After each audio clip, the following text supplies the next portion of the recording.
Three, two, and one. And welcome everybody to the other FrameCast 60 this time. Let me make sure that I listen to this very carefully when I put it up on like the podcasting places and do not upload FrameCast 48 on there like last week when by accident we actually had a FrameCast 48 upload instead of 59. I replaced that, so it should be good right now. But this week we have 60. How's it going, Drew? How are you doing today? I'm alive. Hell yeah, me too. Still How you alive. Still alive How and you doing? kicking. Do you promise? Well, I can't quite promise with certainty, but I can promise that as long as I'm alive, I will continue this podcast until we run out of topics for today, and then we'll probably stop it like in about an hour or two or so. You say that as if like, yeah, I'll just stop being alive at that point. Yeah, it's fine. Well, So- no, so- no, not really.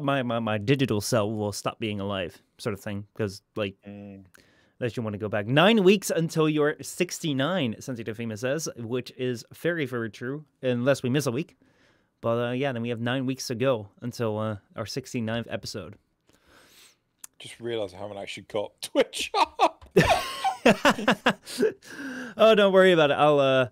I'll read that. So, let's go over some of the topics today. We have a bunch of topics. We have one like bigger topic, and then we have a bunch of like smaller topics that we can get into. So, first of all, we have Sony shuts down a custom PS5 panel manufacturer called PlayStation or PlayStation 5. Sorry. They shut down what? A custom PS5 panel manufacturer. So, kind of like a third party like manufacturer of like things that you can put onto your PlayStation. Furthermore, our second thing is a wireless VR headset. The Oculus Quest 2 has been jailbroken 2 weeks after it's released, allowing users to potentially use it without a Facebook login, which which Facebook isn't too happy about. But I guess everyone that likes not having Facebook on things kind of likes. Then we have like the big topic for today. EA fined in Dutch court over loot boxes in FIFA. They were claiming saying, well, gambling is a matter of freedom of expression. To which the court said, well, no, that's quite a wild story, which I'm quite happy to dive into later on. Then we also have like a small little subtopic after that, which is kind of like Watchdogs Legion came out a couple of days ago, October 29. This game, if you've played any of the Watchdogs, have you played any of the Watchdogs? No. Well, it's kind of like this like open world sort of game, which is very much focused around like hacking into buildings, hacking into like cars and shit. This game actually had its source code hacked and leaked online.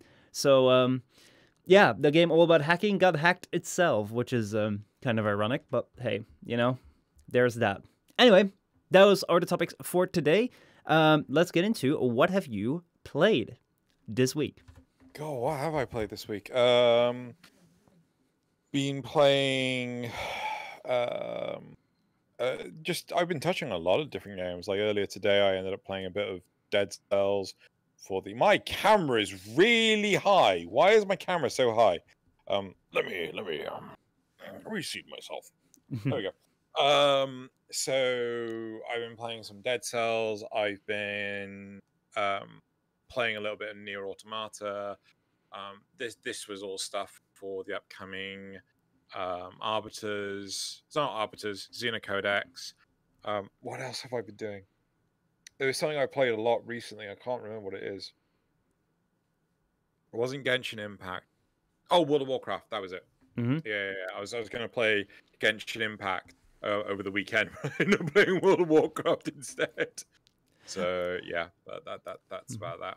What about you? Can you imagine that like there would exist a universe where we'd be saying like, can you wait next week? Oh, it's coming closer.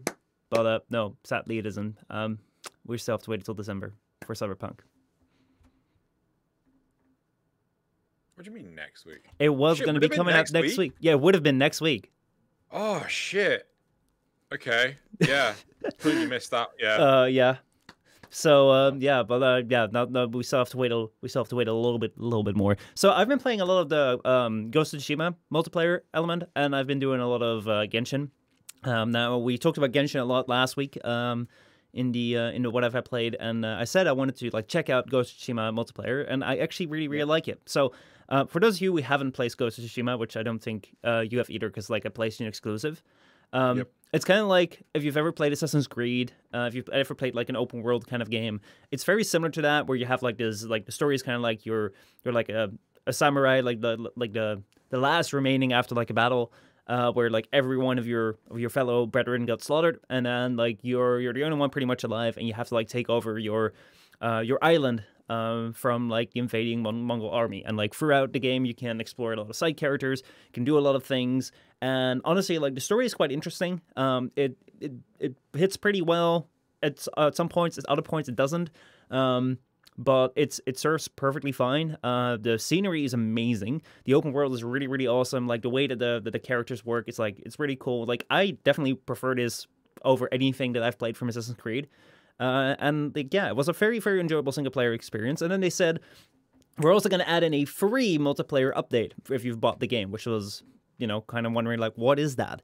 But I've checked it out. It's kind of like I would have to agree with SkillUp, who said that it's kind of like if it's like a live service game that did not intend to be a live service game, but does it better than most live service games. So basically what you have is missions, which you do with either 2 or 4 players, for multiplayer, co-op, PvE. And it has like survival, it has like story mode, and you can play these missions on different difficulties. And basically you have like 4 classes of samurai with like range. You have just samurai, you have assassin, and then you have like a healer class. And basically, like, you just do these missions, slaughter, like, a lot of enemies. It's kind of like, I wouldn't necessarily liken it to Warframe necessarily very much, but it does have some of the core mechanics where it's like, you beat a lot of enemies. The enemies here aren't as plenty as in Warframe, but they're a lot more intelligent in the way that you approach them, because the combat of Ghost of Tsushima has been absolutely amazing. And then it's like, you know, this 4-player co-op PvE experience is just really cool. And there's no microtransactions, there's no money involved or whatever. It's just like you have it, and if you want to get cosmetics or anything, it's just like you play it and you can unlock all the characters. And honestly, like, I really enjoy it. And like, I wish that this wasn't really a console exclusive game, because I think that if it wasn't, it might like even grow bigger, because like this is so much better than anything like Anthem ever was. So I really love it. So there's 2 things. One, if anyone in chat that's listening to this, if anyone can actually advise to me who to watch as a Let's Play for Ghost of Tsushima, I'm really interested in the game, but I don't own a PlayStation 4. I have no interest in getting a console just for Ghost of Tsushima. So, you know, please, you know, if anyone's got any recommendations. I did try to watch, oh god, Markiplier's friend Bob play it, but he was doing too many highlights, so he's chopping out a lot of the gameplay and things, and he was only capturing the funny moments.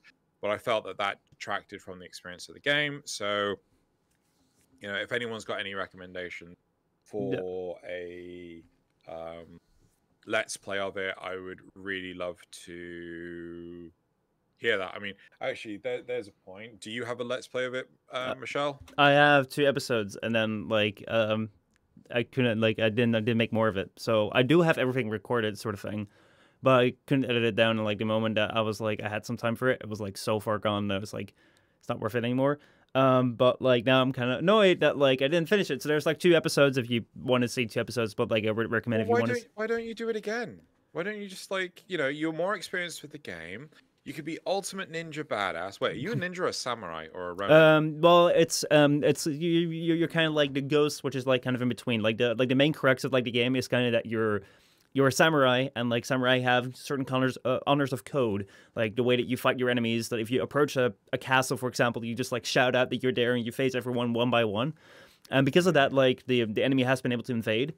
So you're gonna have to learn like these ninja techniques, these techniques of like stealth kills and shit like that, and that goes against your code. And like, how do you move about that? And because of that, like there's such a wide variety of gameplay, because like you can go ahead, challenge castles, like do standoffs, or you can just like go ahead and make sure no one sees you and just like assassinate everyone. Yeah, but no, seriously, like I think that could potentially be something you could do a Let's Play of. But I think one of the good things that people get from doing Let's Plays after they've played it themselves is that they can sort of get to the point so much faster and things. Like I on a random tangent, I'll try not to be long. Oh, it's fine. There's a channel called Playframe that I do quite like to watch, or at least have on the side. I ended up watching all of Sekiro on Playframe because I'm too shit at the game, right? The guy is really good, but when I see a puzzle, you know when you get that thing where you watch a content creator, they're trying to solve a puzzle, and you're just screaming at the monitor, right? Yeah. At least with Playframe, you're screaming at the monitor for maybe 5 seconds, whereas like I remember watching Aaron from the Game Grumps and screaming at the monitor with regards to Among Us, you know, on the planet mission where you've got the thermometer, right? Oh yeah. Oh my god, he just wouldn't go into negative. It's like go down, and he was like, I'm talking like a good solid 3-4 minutes of this, and he wasn't killed. How could he not have been killed? I was slowly losing my shit to the point of like I was gonna just write in the comments, oh my fuck's sake, Aaron, it's down. Go fucking down. Oh my god. Well, so like the thing that I have with gameplay series, I've done one, my very first one that I did completely unedited sort of thing because I was so new to this, and I think I saw Rob do one. I was like, oh, let me try one too. And that was with Mass Effect Andromeda, and I remember like making them and just thinking like, this is the most boring shit ever. But like apparently people like it, so I'll put it out. And the reason why I thought it was boring is because like I included everything, and it was like that makes no sense. So I haven't been able to figure out how to like make sure you get highlights sort of thing. But it's like it's a bit of a time intensive thing because like you spend like most of the time what I do is like I spend like 2 hours recording and then I cut it down to like 20 minutes sort of thing. Like 20 to 30 minutes depending on like what interesting things there were. Like it always has to be like sort of interesting or relative to the gameplay. So they can also be just like downtime, but like it's to show like how the game mechanics work. Like there's an entire like way that you can structure these things. But they take a lot of time and like you also need to have like the computing power for it. So like I've been like, it took me like 5 minutes to get into Discord on this computer with you, which, and because of that, either what happens is that I can only make these gameplay videos or I lag behind with them too much so that like my series at like part 4 when we're like a month into the game and like new things have been coming out. So in those regards, it's like on the one hand, like I don't want my channel just to be only gameplay because I think the gameplay series are interesting because we can share the experience of like, hey, we're playing for the same game and like, you know, the adventure that I've had. I love the Outer Worlds thing that I did. But at the same time, it's also like, I think it's very reactionary content sort of thing, which I don't mind in small doses. I'm totally down for that. But if that's the only thing that's on my channel, it's kind of like, well, you know, I'd like to think that I can do more than that. So that's why, like, from time to time, Dame, yeah. Like, if you want to talk about this, like, after we've recorded, then let's do that. But I think strategy, like, hell, you could probably watch some of the Playframe stuff and you'll be like, that's how they do it. See. Yeah. Anyway, should we move on? Yeah. So, let's see. I think that we have another beautiful comment from last week. Also, I want to say thank you so much to Santino Fime, who has been timestamping a lot of FrameCast lately. So if you're listening to this as a repeat and you're like, oh my god, I really don't like what they're talking about right now, or hey, when did they say that? Just scroll down to the comments. Most likely there will be like an entire timestamped, like beautiful like timestampings comment where you can click on everything. Does it actually show in the timeline? I should have to copy it to the description. Put it in the description. Oh yeah, put it in the description. Yeah, that would be amazing. I have seen YouTube do that a little bit, but Sentient, if you send it to Michel will shove it in the descriptions, and then just keep commenting it so I can keep hearting the thing, and I just copy paste it. Well, that will work fine. That will work fine. So, the other comment that we got was from Nick Evans, who replied to us talking about AI. So, like last week, we came on the topic of AI and like how much like the future would be like having like your own AI, where it's like you could call up Jarvis or Ortiz and be like, hey, can you tell me the weather? And like you can tell them everything sort of thing. But in reality, what we have right now is like these devices which kind of do that, but like you also feel like they're constantly listening into you and like selling you things. I hope that like the massive Charlie Penguins dildo thing has caught on with anyone. Has anyone seen dildo ads? I hope Yeah, not. I fucking saw that fucking thing appear on my Twitter. Thanks very much, Michelle. Hell yeah, it worked. Sweet. Actually, no, that means that we're being spied on. Ooh. Anyway, so like we were talking about that, and it's like if you want to have an AI which you can trust, which can work like in the movies, you gotta build one. And Nick says, I would like to build an AI, one that I could customize and using a setting where I know it's there and other people don't. One of the most interesting things for me that's grown over time is the concept of creating an augmented reality AI assistant. You could use a similar system to the one that Google tried to pioneer with its glass concept, if you remember the Google glasses, or Marvel Tony Stark's glasses, and it would overlay information on the world that only you, the user, can see. You can make yourself a virtual assistant with that AI that learns about you, develops a personality, and can interact with the world you're seeing by rendering itself in your line of sight. I mean, the idea of an invisible friend is actually there. That's genuinely kind of cool. So, what do you think about like the Google Glass kind of AI augmented reality concept? Because personally, it's fucking difficult. The amount of stuff your Google Glass or equivalent would have to do is insane. Like being able to track what's happening in the real world. So first off, just to point out, augmented reality is locational, right? Yeah. So if you've got like a thing here and you're looking right at it, and then you move perspective, the perspective of the thing, maintained. So I'm fucking dealing with my webcam. Yeah. But if you've got like this heads-up display, and you've got the thing here, and then you change your position, the position of the actual heads-up display is maintained with how you're moving, right? So first off, there's that. If you're actually doing proper tracking, like with augmented reality as it is scientifically, then that's really fucking hard to do, right? I've actually done work in augmented reality where the idea is that you actually had an Android tablet as an engineer for a train line, and someone would like take a geographical position of where the fault was, and then as you're walking down the track, it would say, right, the fault is somewhere in this section of the track, and it would actually highlight on the track where the fault was. Ooh. But it was so hard to do, right? A large part of the problem was to do with the GPS positioning, because GPS is only accurate within, well, it depends on where you are. If you're outside in the middle of a field where a train is, it's probably accurate within 100 meters, right? So that's like a really big area, or a really big length of track just to find a small fault. Whereas if you're in a city, it's probably accurate to within 10 meters. But you know, that's sort of not the place that you need to care about this sort of stuff. Yeah. Well, it's very complicated because like basically if you cut it down to like very simple terms, like what the computer, like in order to like display something like in location, like where it stays at location and it doesn't like move with you sort of thing, like the computer kind of needs to know like where like your glass will need to know where exactly you are.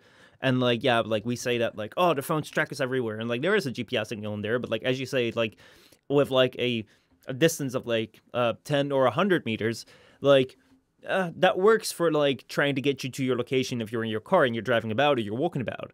But like when it comes to like pinpointing like what is on this exact thing right here, it's kind of hard, you know, to find that location. And then even like if it knows where exactly it is, it would need to distinguish from like camera sensors, which would have to be like everywhere around sort of thing. It would have just to make sure you're aware, you know, GPS doesn't tell Google where you are, right? No, it doesn't. GPS only tells you where you are. Yeah. So it's like the phone itself going, oh, I'll just talk to the internet and let Google know where you are. That's the more shady part of it all. Yeah. No, but like that, yeah. I mean, like that's true. Like I've used GPS devices before. Like they were all standard on phone sort of thing. It's basically like only a one-way communication. But like the moment that you start letting your phone talk to Google about like where you are, like it just uses that information sort of thing. But anyway, like then it would also like have to like aside from like figuring out like where exactly it is, it would also have to like map the area with cameras to be able to like figure out like what thing that you're looking at is this thing and how do we like track it. And like if you've seen like point tracking in like After Effects sort of thing, like most of the time like it requires very clear points because it's very hard to distinguish like what exactly in like an image is a different thing from another different thing. Like I have sometimes very much difficulty. Like if I'm sitting like this, you can see that I have like a black jacket on, and like besides me, like behind me is like the black wall sort of thing, and we can distinguish that like this is where my shoulder goes, and this is like where my headphones go, which are also black by the way. But like if you take a picture and like you zoom in on the pixels, like where does my jacket end and where does the rest begin, and like that can be really hard for a computer to do like in real time to like show you all the things. So like it's a very big step in order to like make this work. But to be honest, like I really like the idea, and like I've never seen a Google Glass in real life. I don't know if you have. No, I think they stopped production before they actually they just like aborted it. It's like no production.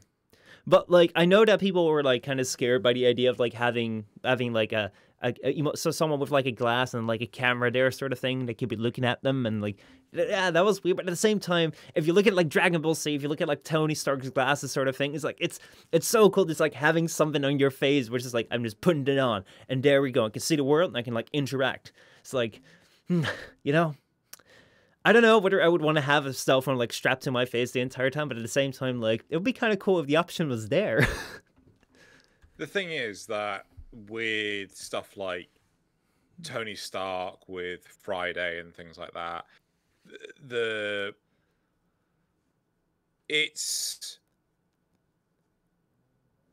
problem is that he lives in a fantasy world where no one exploits this kind of information. You know, Google and Apple don't realistically exist because he is Mr. Good Tony Stark. He doesn't do anything horrifically bad.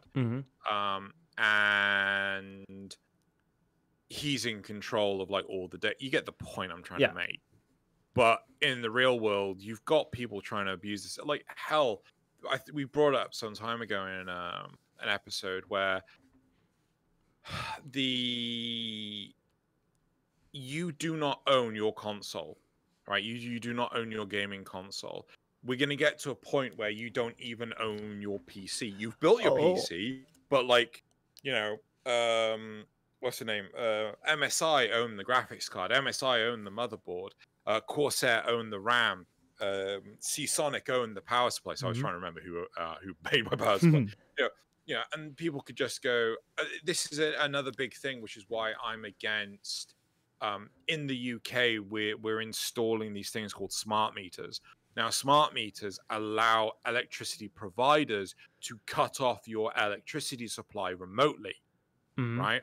So it hooks into the internet, and then they can go, turn off the electricity. Say, and this has happened, I can't remember where, it may be in the States or something, where people have died because they were on life support and their electricity bill hadn't been paid, and the smart meter had been, you know, cut the power to the building, and the patient died. Wow. Right?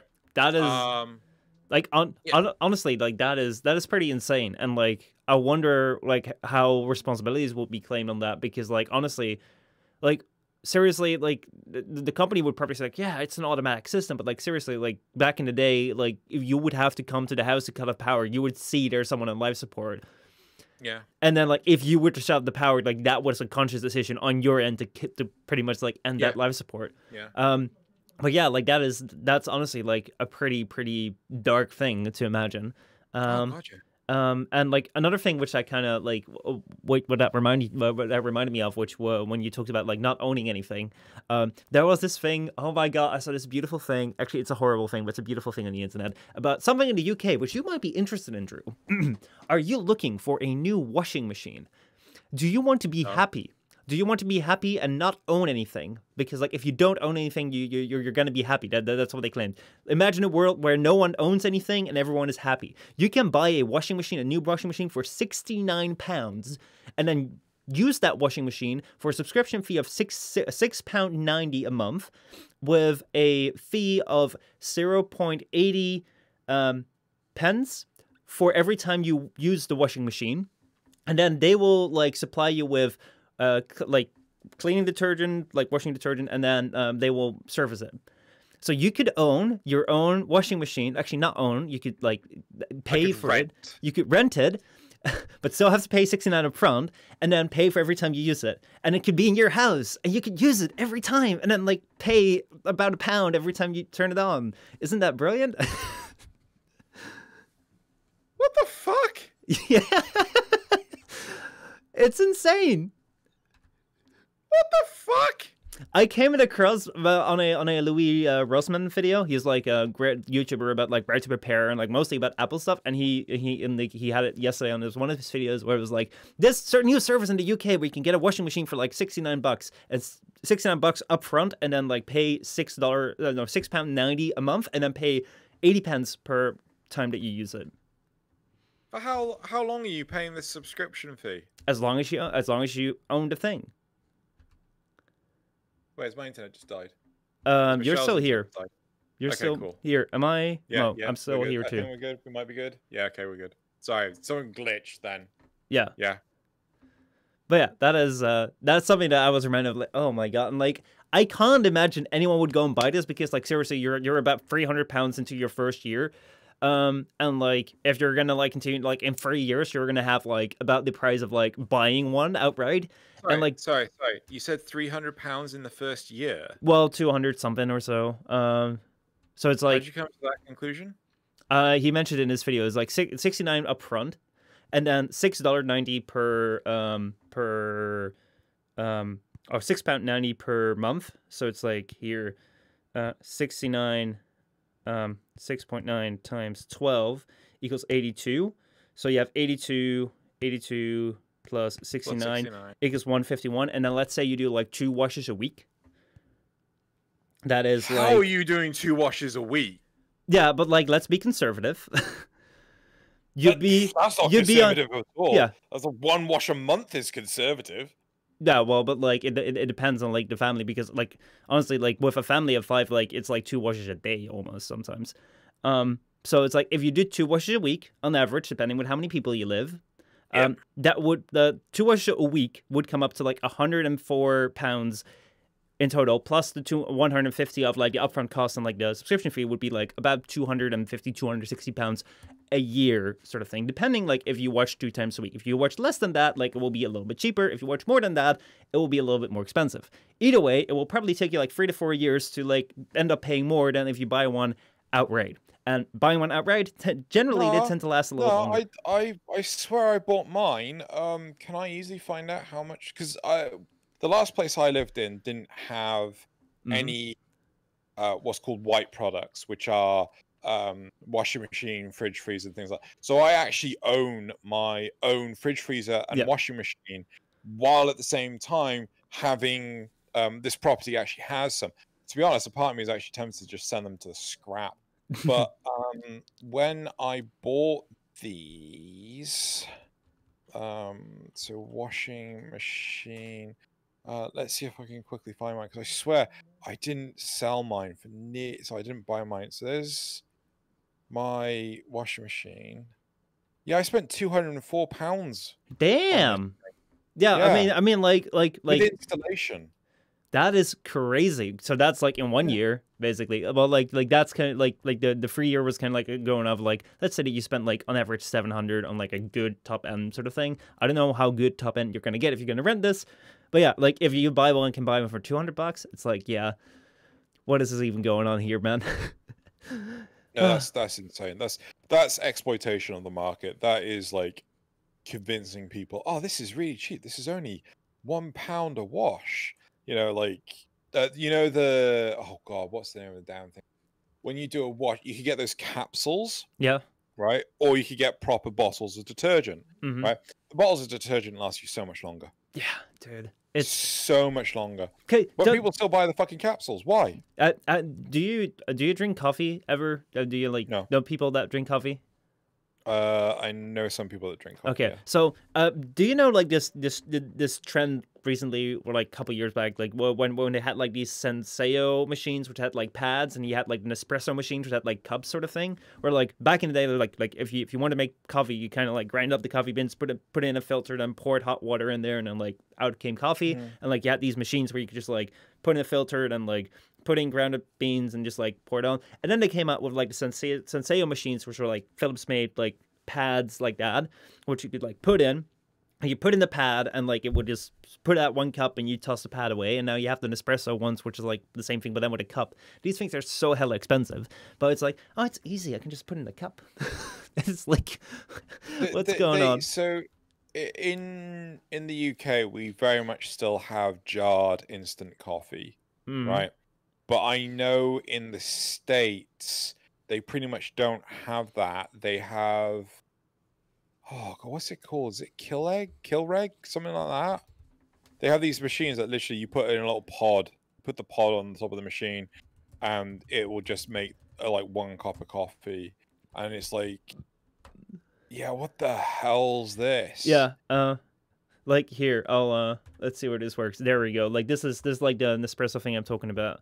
Yeah, it's like these little cups sort of thing, and like the serving size are so goddamn small. Like I had it's one. It's just one. That's it's just one. And like the amazing thing is like these things are very expensive. But I went out to like a electronics store one day with like my my grandpa, and he was like, I wanted to buy a computer, so I was there to help him with getting the computer. And then like he wanted to get a cup of coffee, and like there was like this Nespresso stand, and like it was like, well, let's go over to an Nespresso stand, see if we can get a free coffee sort of thing, because you know you can always taste test sort of thing. So like we went over there, and like the guy was like, well, do you want to taste? And he was like, yeah, sure. So like he had some like one of these cups, like these really, really tiny cups. And he's like, well, that's a tiny cup. That's a tiny cup I've ever seen one. It's like, well, they don't really come that much bigger. It's like, well, you know, it's really, really tiny. So like the guy pulls out like the biggest cup that they have, still really tiny. It's like, well, you know, it's alright. And then like the guy asks like, well, have you ever tried Nespresso? He's like, no, never. It's like, well, do you know anyone that has? It's like, yeah, a couple of my friends have it. So what do you think of it? Well, I kind of like don't like it. He's like, okay.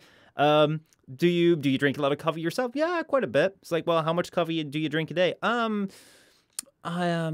Yeah, about 20 cups a day. And my wife drinks more, like 22. Yeah. And the guy was like, well, then this present's probably not for you in these tiny ass cups. Like, so my grandmother, on my father's side, who was born and raised in, oh, fuck, I gotta remember this. I'm trying to remember if she was, I think, Palermo, either that or Sicily. I can't remember where she was born and raised.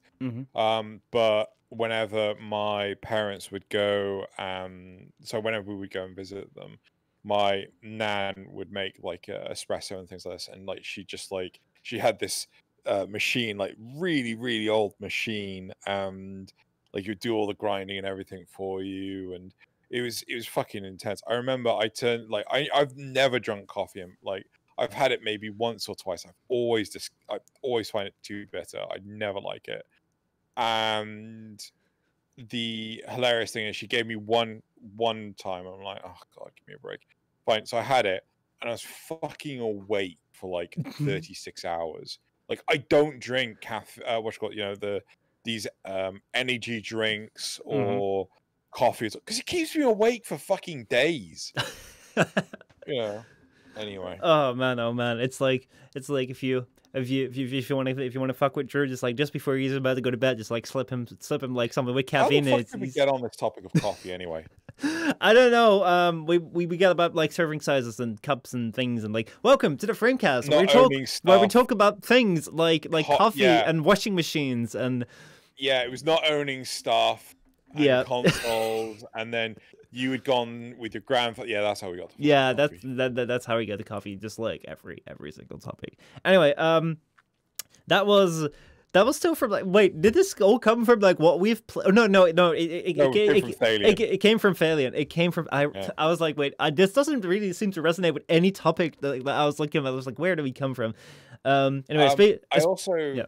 So last point. I also want to point out the difference between Friday and artificial intelligence. So Friday in the Marvel MCU, Jarvis, you know, they are not true AI. You know, when Jarvis became Vision, you could call it true AI. No, Ultron. Ultron's a true AI. Ultron has wants and desires, right? Like a true artificial intelligence. An AI like oh god, what's the name of the damn thing?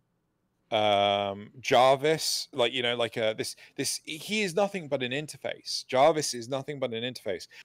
Friday is nothing but an interface. It is the computer in Star Trek couldn't think or do anything for itself. It was there to do the beckoning of the crew of the Enterprise, right? It's just an interface, much like your keyboard, your monitor, your webcam, your microphone. Those are all interfaces into a computer. That is what those dolls, if you would will, that's all they are. They're not true AI. Yeah. Right? Skynet is a true AI because it can think for itself. It can do determine things. It can come to weird ass conclusions. But Jarvis, Friday, they're the glorified calculators. Also, another thing which I may want to add on is, like you said, like when it comes to the realism of these things, like most of the time when it comes to the real world, like the way that people handle your privacy, the way that people handle like your data sort of thing is like something which is going to kind of stand in the way of this like trusted thing. Another thing which is definitely going to stand in the way is like when you just like let's say you put these on, it's like the glass will shut down in 30 minutes for like a scheduled software update. And like you get the update and like half the features don't work anymore. And like whenever you just like you look around, it's like it just shows you an ad and like like the entire thing freezes because it can't handle an ad and showing you something. And it's like you useless piece of junk, and you have to restart it 10 times and then bring it back to the server shop, or they're gonna charge you like everything that you own, so like repair it and you get it back and it's like in half shaped condition. It's like you put it on, it's like, well, this is alright, and then like it's 2 years old and it's like out of date and runs slow as fuck, and you just put it in a drawer, you never look at it. That's the real world experience of one of those things. I'm still looking forward to it though. Is it designed obsolescence? Yes. Yeah. Planned obsolescence sort of thing. Yeah. Actually, speaking of which, I mean, like, okay, very quickly. I'm not going to talk about this very long, but this is really interesting. So, you know how like manufacturers like Apple have been like very against like people repairing their shit? Well, right now, Apple with their new iPhone apparently has like everything that's in there like coded sort of thing. So like if you swap out a camera module from like an iPhone because it's broken, or anything from your iPhone because it's broken, it will have programmed bugs and glitches, or programmed malware actually, because like if programmed bugs and glitches, it's basically malware that will start to activate the moment it detects something which isn't originally part of the phone. And if you want to like get rid of that, the only way that you can do that is like by having it being serviced by actual Apple computer thing. Fuck. And then they removed the charger and shit because they're like, we want to be environmentally friendly. Then how are you supposed to charge the fucking phone? Well, because you should already have. Okay, so like, did you not know about this? No. Okay, so Apple with their new flagship device, which is like over $1,000, has decided to remove the charger and headphones from like the box because they want to be more environmentally friendly. Because of that, the box can be slimmer and it can ship more boxes and it will save waste.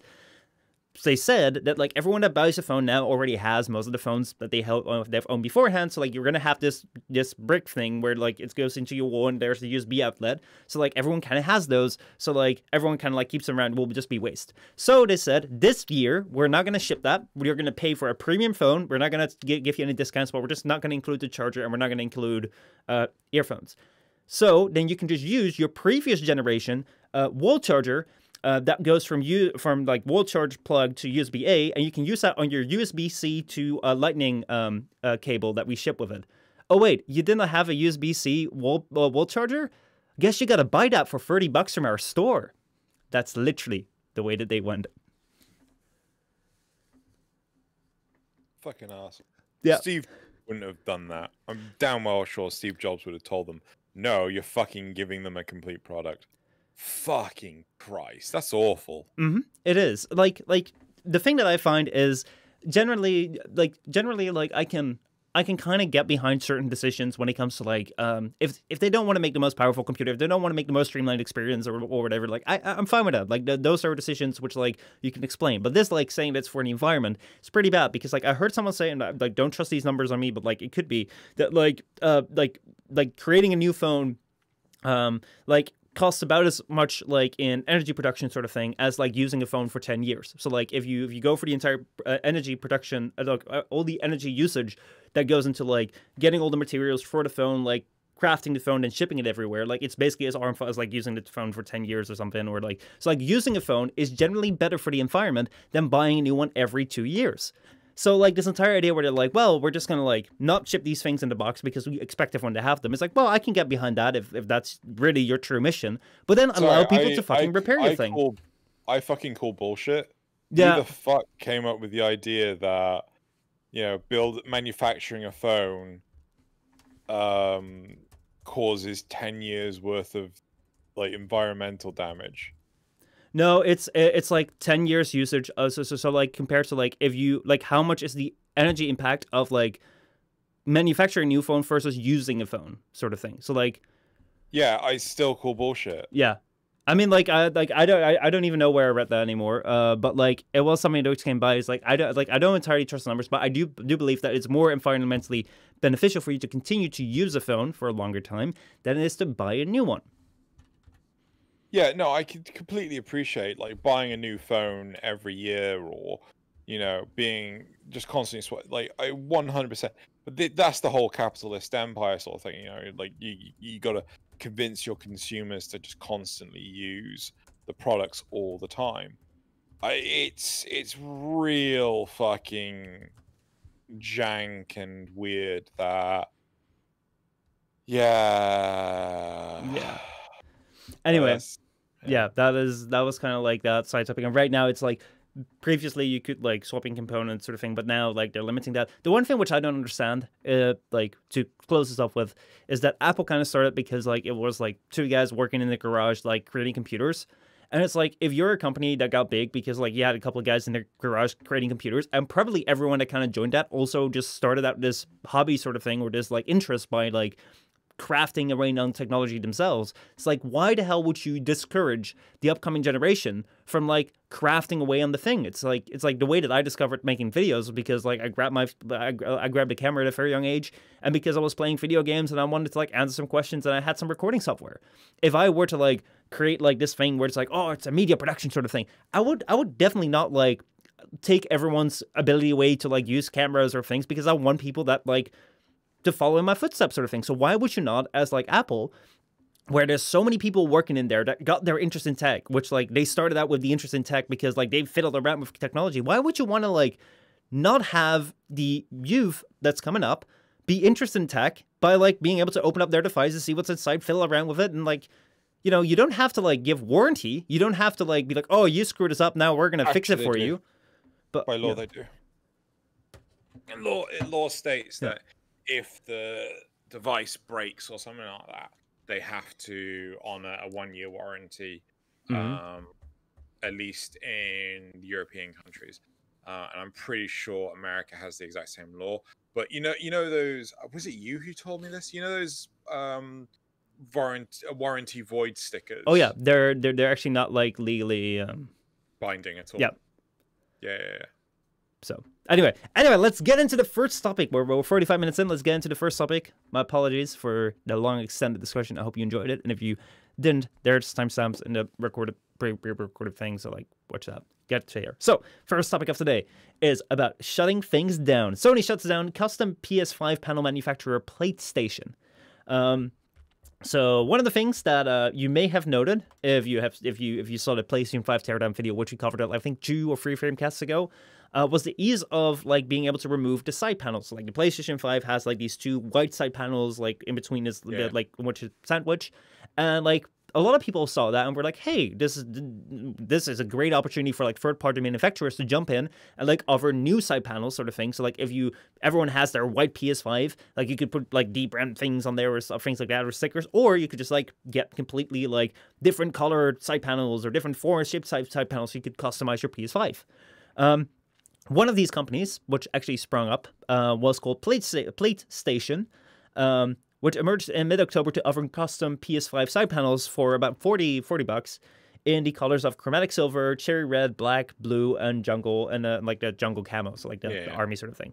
However, on October 30th, the company released a statement that they had been threatened with legal action by Sony and had to rebrand their company name from PlateStation to Customize My Plates, and they had to change from selling side panels to just like for these like skins, like these debrand things where it's like a sticker that you put on the side.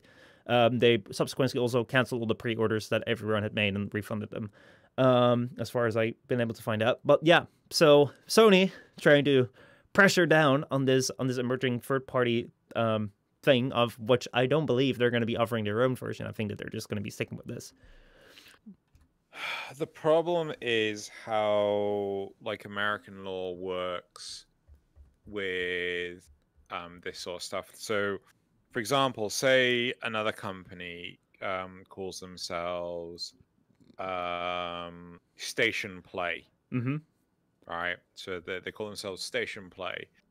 And they're going to release the Station Play 5. And then Sony goes like, no, you're just fucking ripping off the PlayStation 5. The legal representation of the company doing the bad shit with the rip-off PlayStation 5.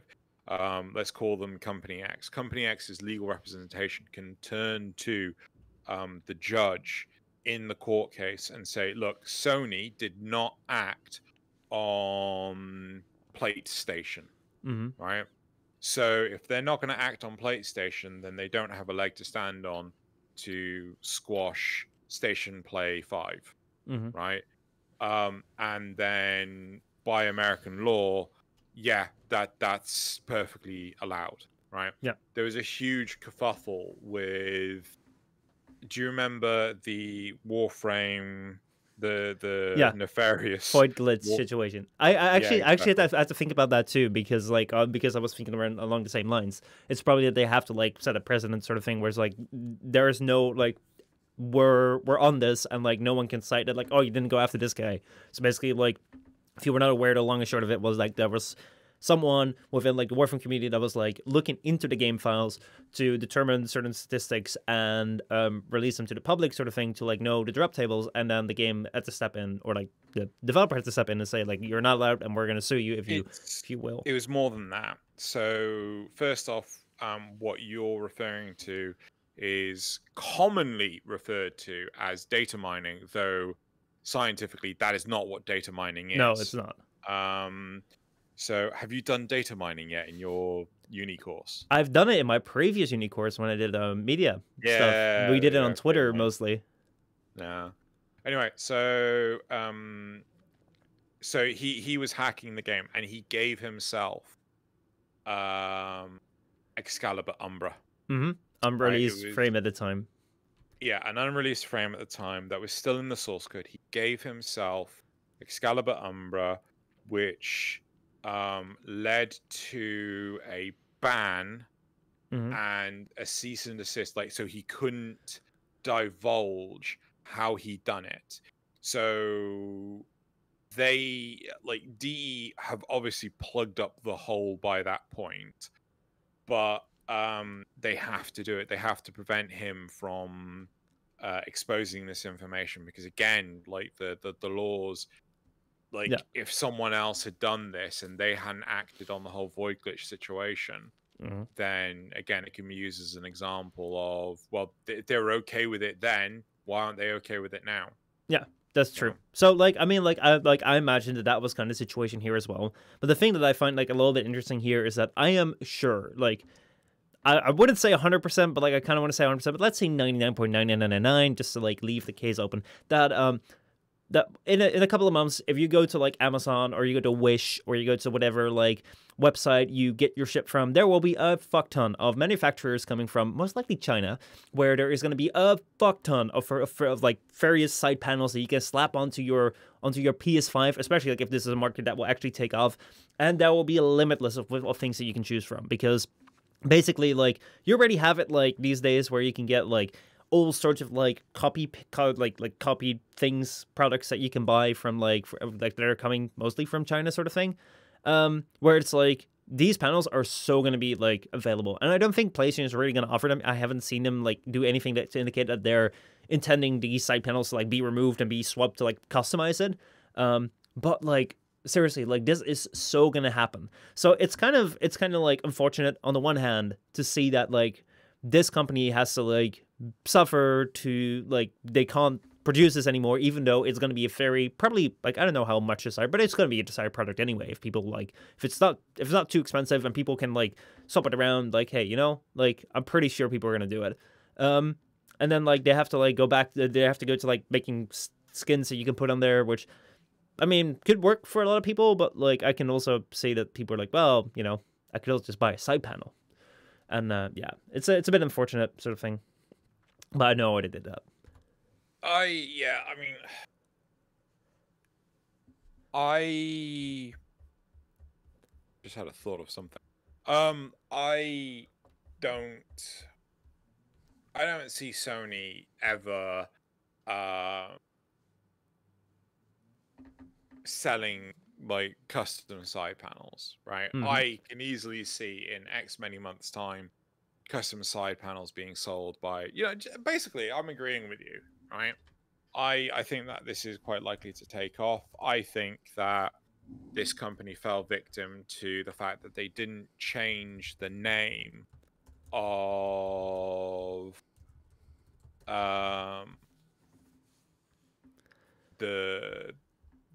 they had too much of a play on words with PlayStation, and it involved the PlayStation 5 specifically. So it was too close. Yeah, I can definitely see that. Rip the Pip says, I don't know if you've seen a Gundam Fiend build. What? If you have anything that you can link to Gundam Fiend build, but it's not what they can do with printing nowadays. I'm quite curious if you have anything to like. For links don't work in chat, but like if you have any way that we can like use search terms to find it, let us know in chat. Anyway, so like that's the PlayStation thing. Moving on to the wireless VR headset Oculus Quest 2, jailbroken within 2 weeks of release to allow use without Facebook login. So, Drew, do you have a VR headset or anything? No? Have you used VR? Yes. So, would you be interested in one day owning a VR headset? No. Are you going to ask me a question that has nothing to like more than a binary thing? Hey, Drew, what's your thoughts on the Quest 2 being jailbroken so you don't have to have face? Why don't you ask me that? No. No, I was more like, well, if you don't like if you've ever like if you don't consider getting a VR headset, I can understand. But if you did, and like if you didn't want to go there, like what were the reasons that you didn't get it? But seeing that you didn't consider buying one, then like that's kind of mood.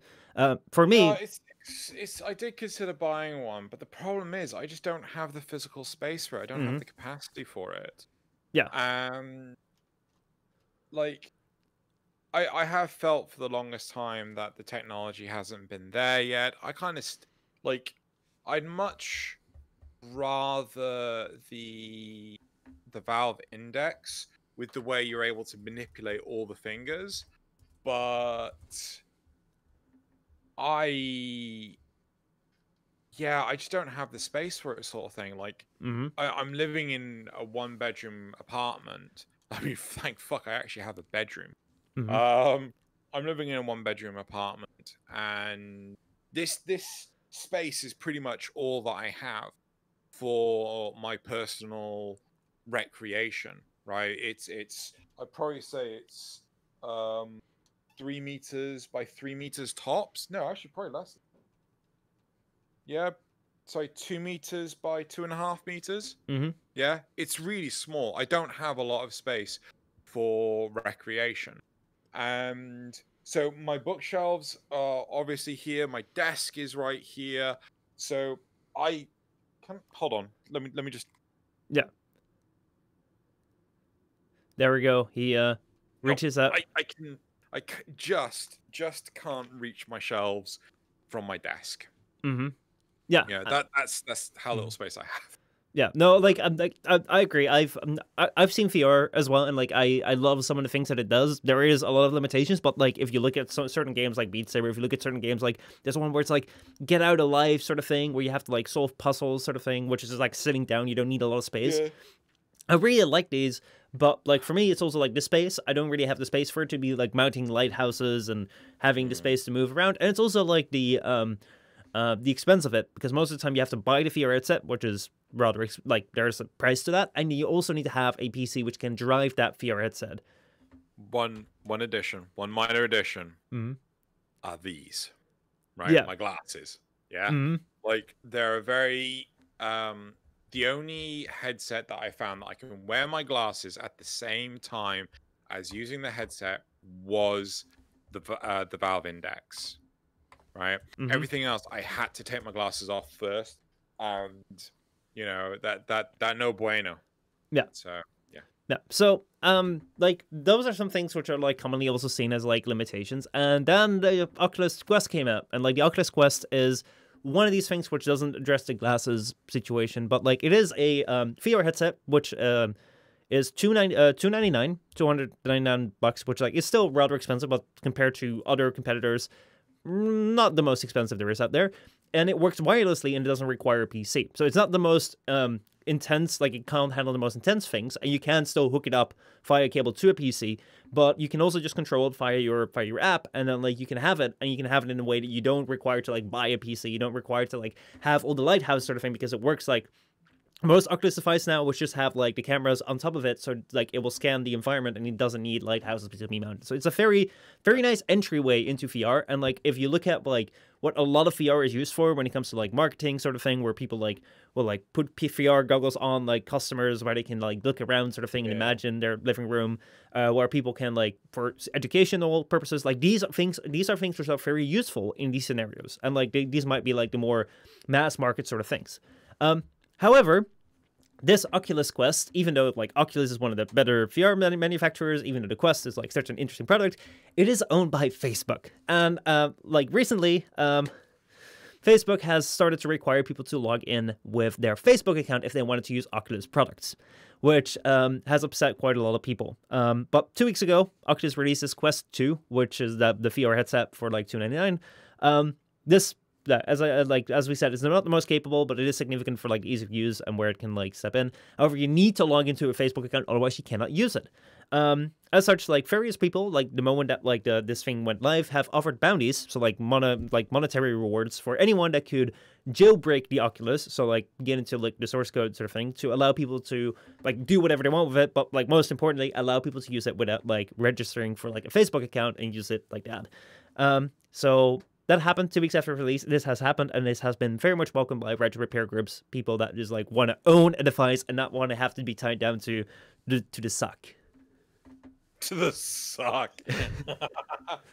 I mean, I'd be interested to hear from our audience right now. How many people actually use Facebook? Because I sure as hell don't. I fucking hate Facebook.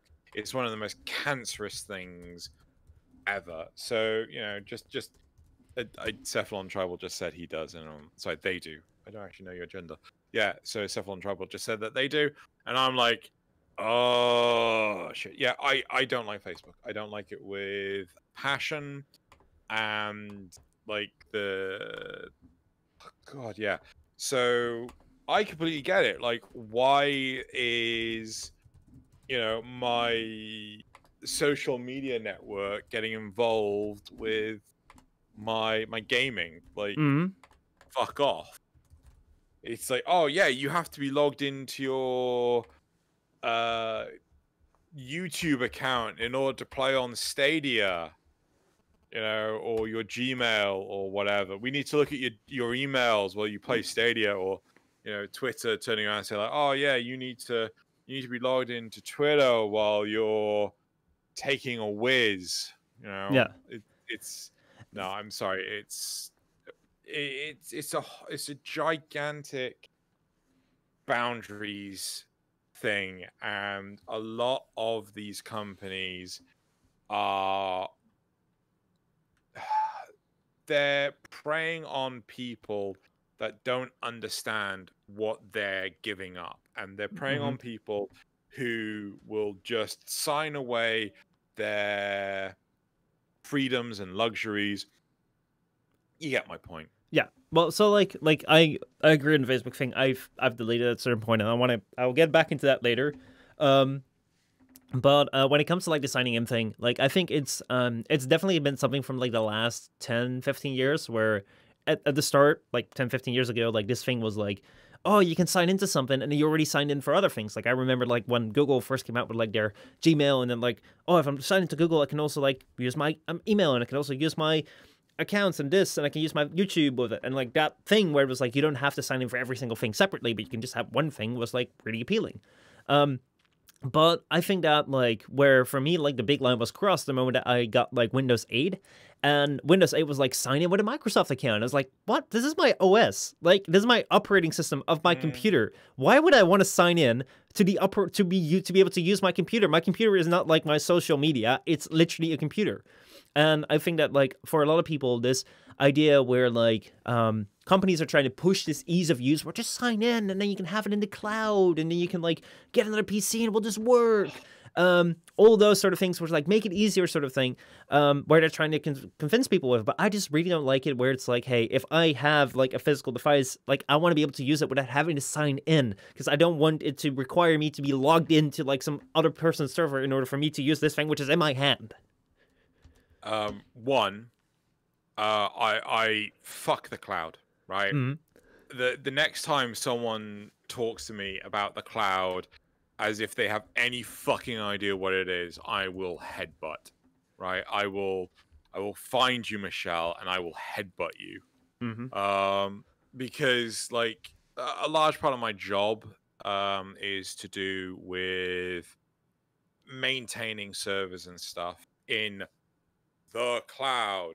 The cloud is a fancy, ambiguous term that actually, fuck it. No, I got a brilliant explanation for this.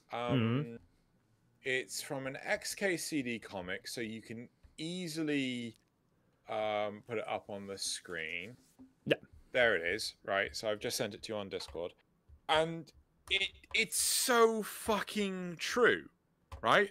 I was going through the this tutorial, right? So the whole thing is, right, how standards proliferate. Yeah.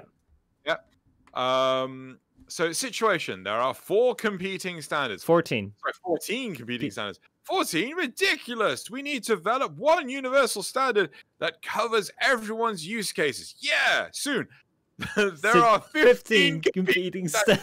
It's so fucking true. Yeah. Anyone that worked in academia knows this is fucking true. Because, I'm sorry, computer scientists, right? You don't need to reinvent the wheel with new terminology. Fucking right. So originally, object-oriented programming used to be called declarative, right? Declarative programming. Yeah. It just got renamed at some point. No one knows fucking why. Oh, apparently declarative wasn't descriptive enough. It's called fucking declarative. You know? Then you got like, oh, so I was going through this tutorial. Sorry, little mini rant. I was going through the tutorials earlier today for studying for an exam for this cloud certification bollocks, right? Man, if anyone from my work actually hears this, they probably get really pissed off at me. Sorry, I'm angry. I'm angry at what I discovered, right? I was going through this one lesson that was like, I don't know, 5-6 minutes long. I was so confused. Like, they're talking about availability zones. What the fuck is an availability zone? right? So you've got regions, availability zones, and edge locations, right? A region is a geographical location. So you're talking Ireland, you're talking England, you're talking Switzerland, you're talking East Coast America, you're talking West Coast America, right? And then you have edge locations, right? Edge locations are loads of places scattered around the world, like everywhere. These are fucking called CDNs, right? These were already established like fucking years ago, and they are defined by called CDNs. I can't remember. It's like content content distribution network. I can't remember. I think that's what it's called. That's what it stands for. But basically the whole idea is that if you go to visit a website and it's on a CDN, you'll get served the version of it that is closest to you physically. Yeah. Right? So if you go visit the Warframe website and it's on a CDN and its CDN is in London, right? You'll go to London as opposed to Canada. Right? That's the whole point of right. They've already fucking got a name. Why are you fucking reinventing the wheel? Right. Then worst of all, availability zones. Right? I went over the tutorial so many fucking times. I was like trying to rack my head. What the fuck is an availability? It's a fucking server. Right? They fucking servers. Oh right? my god. They call it like, oh yeah, you see, a region will have multiple data centers. Okay, cool. And each data center, a region will have multiple availability zones, and each availability zone has a data center. It's a fucking server. Wow. I spent. I'm making a Minecraft availability zone. You want to join my Minecraft availability zone? Fuck you. Anyway, like speaking of the cloud, but the cloud lets you do so many cool things, dude. Like this one phone that has limitless storage. Remember that Nextbit Robin phone that had limitless storage because it would connect to the cloud and load off your data there. It came out in like, what was it, 2017, and like the server shut down in March 2018. That was that. So another point is the amount of data that you like, the amount of information that you give up, right? Unknowingly, right? Just so you know, on a website, just through PHP, I can get your IP address, your geographical location to the probably within like a mile area sort of thing, like I can get your what operating system you're running on. I can get your what version of the operating system you're running on, what web browser you're running on, what version of the web browser you're running on. There's loads of bits of information you can get. This is why people plug really heavily VPNs and things like this. But that is PHP. With JavaScript, I can get things like your monitor resolutions, right? I can get the speed of your CPU. I can get all sorts of weird and wonderful shit, right? I can scope out your machine without you even fucking realizing. Yeah. Right? And, you know, all you have to do is just press I agree. Yeah.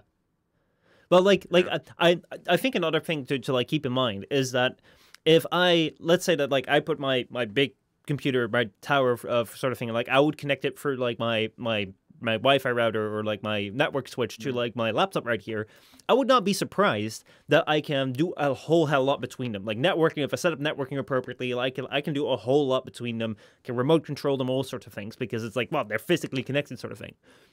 But technically, you're physically connected to pretty much all the computers in the world that are plugged in, and like pretty much also connects to all the computers in the world that are like connected via like, I mean, Wi-Fi is also like a connection. So like that, it's like you're basically connected to everything. So why would you not be able to connect to like read or like access everything sort of thing? So it's like this idea that like if you access a website that it couldn't, like, yes, actually like these things are made to be sharing. One thing that Tenrosei said was, don't ruin the buzzword cloud. It's how I sell people on stupid ideas. I just mentioned the cloud. And they're like, this is definitely going to be good. Yeah. It's oh god. That is definitely one. Like if you mention the cloud, people love it. Also, a really good one. If the cloud doesn't work, just start talking to them about like Intel CPUs. Like it will just make you sound like you know what you're talking about. The thing is, there are so many advantages to the cloud, right? But the thing is, the cloud isn't this weird metaphysical thing. It is actually just a bunch of servers in a bunch of places all over the fucking world. Yeah, no, it is. But like, yeah. Also, like, listen to this. Okay, this is the like, if you just mention this CPU, like, people will think that you know what you're talking about. It's like an Intel Core i9-10980XE Extreme Edition processor. If you say that to someone that doesn't know what computing is like, they're like, this guy knows the business. You'll just. It's so weird how people turn to you and just go like, oh yeah, I don't know what you're saying. Therefore, you must know what you're saying. Yeah. Actually, I think I've told this story before. If I have, please stop me, right? Years ago, I was working at a company where I was new. I'd started there like maybe 2 years ago. Sorry, two months prior. And this one guy who was a junior, like he's still a friend of mine, I think. He was working on some code. He's like, he couldn't understand how it worked. And he asked the senior there, the guy that had been there for so long, you know, how does this thing work? And the senior spouts out some dribble, right? Literal, like it's just some garbage. And the guy, you know, the junior's just like, oh, really? It's like, he didn't understand what the guy was on about. It's like, oh, I got so much to learn. I turned around, I was like, what the fuck are you banging on about? That's complete bollocks. This is how it works. And then the junior was like, oh, it's like, you know, if you are talking to someone and they do not understand what you're saying, either A, you're shit at communication, or B, you haven't got a fucking clue what you're talking about. And you're too, like, ignorant to just admit, I don't know, right? Absolutely. No, it happens so goddamn often. I think it's a level of mastery sort of thing, which is really interesting because like I see it in other elements too. So when it comes to like mastery of like certain types of knowledge, like you will see that the more people master, the more they learn about things and the more they'll use these terms because they figure out, oh my god, this is what it means. But like as long as they don't fully understand what it means, they will continue to say it like that. And then like the moment that they actually understand what it means, they'll make it very simple. So like if you're talking with someone and it's like oh yeah, like I use a NVIDIA a GPU RTX 3090 SLI setup and then like they're just rambling on about that, like, and you have someone that just says, well, I just got like 2 video cards and like they're running together with like a little link. Yeah. It's like you know which one like knows more about it than the other person because like they don't need to use all the buzz terms. Like the very interesting thing which I've found as well is that this also applies to like the way that people like put themselves forward and shit. It's like you kind of have this curve where like first like people are like kind of like new to something or like they're kind of insecure, like they don't know what they're on about, they don't really have a status sort of thing, and like as they learn more, like they'll use more of these terms, but they'll also become more like status. Like you'll find like with a lot of like creators I've noticed on the fence, like if they just started out, they're always like, oh look at me and I'm so good and I'm so much better with like making videos and streams and you little peasants around here, ugh, get away from me. And like that's really if they're racing and like they'll only have like 1,000 followers or something, they'll be like that. And then like the moment you get to people that like made it beyond like 100k 200k, they'll just be like, oh, you got a channel of like 10 subscribers? What kind of videos are you making? What's your link? Oh, dude, hey, good job. Keep on going. Oh, you want to start? Oh, just grab a camera sort of thing. Let's do it. Like, oh, yeah. Because like, if you're, like, I just liken it to where, like, if you're so in that, like, starting field, if you're not really mastering it, like you kind of like trying to show off that like you know it to kind of like hide your insecurity sort of thing. Whereas like once you kind of like get to that point of understanding, like it's a lot more relaxed. You can be a lot more relaxed because you know what you're dealing with. And it's also like really fun because you enjoy it. And it's like, why not help other people get into it? Why not make it understandable for other people? But like it's so interesting to see that like you have this thing where like things rise and then beyond a certain point it's like it just like kind of falls sort of thing, if that makes sense. Out of interest, right? Because like I whenever I meet someone, right, and I turn to them and say I have a YouTube channel, like this is face to face, Yeah. right, and I say to them I got a YouTube channel, and evidently the question up, how many subscribers do you have, right? And I turn to them and I say, like, 13,000 subscribers. And their jaw, like, hits the floor with awe and just amazement. Like, they thought I was going to say, like, 15 or something. And, like, I got 13,000 subscribers. And they're like, what? How do you have 13,000 subscribers? And, like, but to me, that's pittance, right? Because you have people like Markiplier who has 25 million subscribers. Right? Yeah. Like, don't get me wrong, I'm proud of my 13,000, but at the same time, to me, it's like, I mean, I wish I could increase that, but it's I don't know why it stopped. It's like anyone that's No, I can very well relate to that. Basically, like if someone asks me like about my YouTube channel, because the weird thing is, like, it's like I try to be as like real as I am in real life online, but like online I tend to be very much easier. I can talk easily about more like YouTube related stuff. Like when I go outside, like I don't really talk about it because it's like it's not really a big thing around here, and it's also like again, like I used to be this kid that was like, oh, I got a YouTube channel, look at me, and then now I'm like, I just make dumb videos and do dumb streams. It's like it's fun, but like everyone else is their own thing, so why is mine thing all that special sort of thing? But also like when people ask, it's always like kind of weird to like plug it. So like I'll just like if it comes up, I'll just say yeah, I got a channel, and like which channel you have, and I'll just like link them how to basic and be like yeah, don't tell anyone. No, for real, like.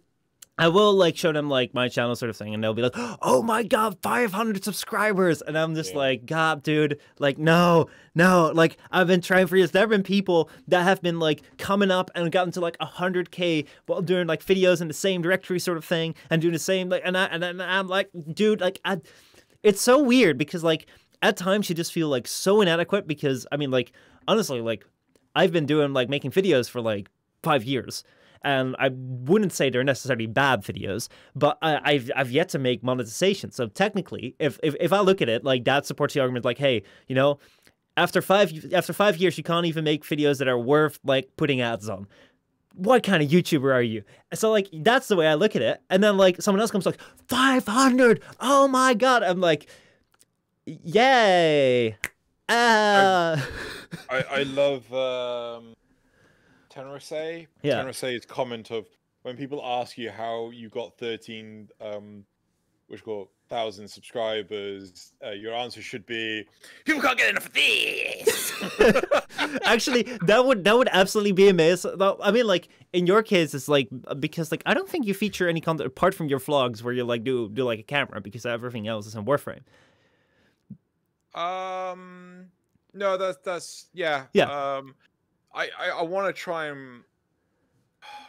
try and do more like video essays and things. Like I kind of gotten a feel into them, which is what the Xeno Codex has transformed into. Like the Xeno Codex was very much heavy on satire and stuff like that, but that was before. Was that before Arbiters? I can't remember, but I prefer the way Arbiters is done so much more. And I like the way I've put a lot of work into this upcoming Xeno Codex, and I'm really happy with it. And I hope the internet likes it as well. So, but yeah, no, I don't really put my face everywhere. I am investigating a new webcam. It would be beautiful to say like, oh, because people can't get enough of my face, and that all your videos are just like without a face sort of thing. Also, Tenrosei says, I started to learn to not spit out drivel to other devs. Just last week, someone asked me how code I wrote a year ago works, and I had no idea. I wrote it in the storm of late night release coding, so I just said I have no idea, but I will figure out how it works and I'll tell you. I almost said some bullshit. And faked it. Yeah. Like again, that one guy, right? Mm-hmm. I actually took a bet with myself, sort of thing, and I said to myself, I'm gonna ask him a question how this code works. And I bet bottom dollar he's gonna, or top dollar even, I bet top dollar he's gonna turn around and say, like magic, right? And for fucking word, when I asked him, he said, like magic. And I said, yeah, no, but really, right? Regardless of being predictable, how does your code work? And it's like, I just said, like magic. You don't know how your code works. Of course I do. It's really, it's obvious what it does.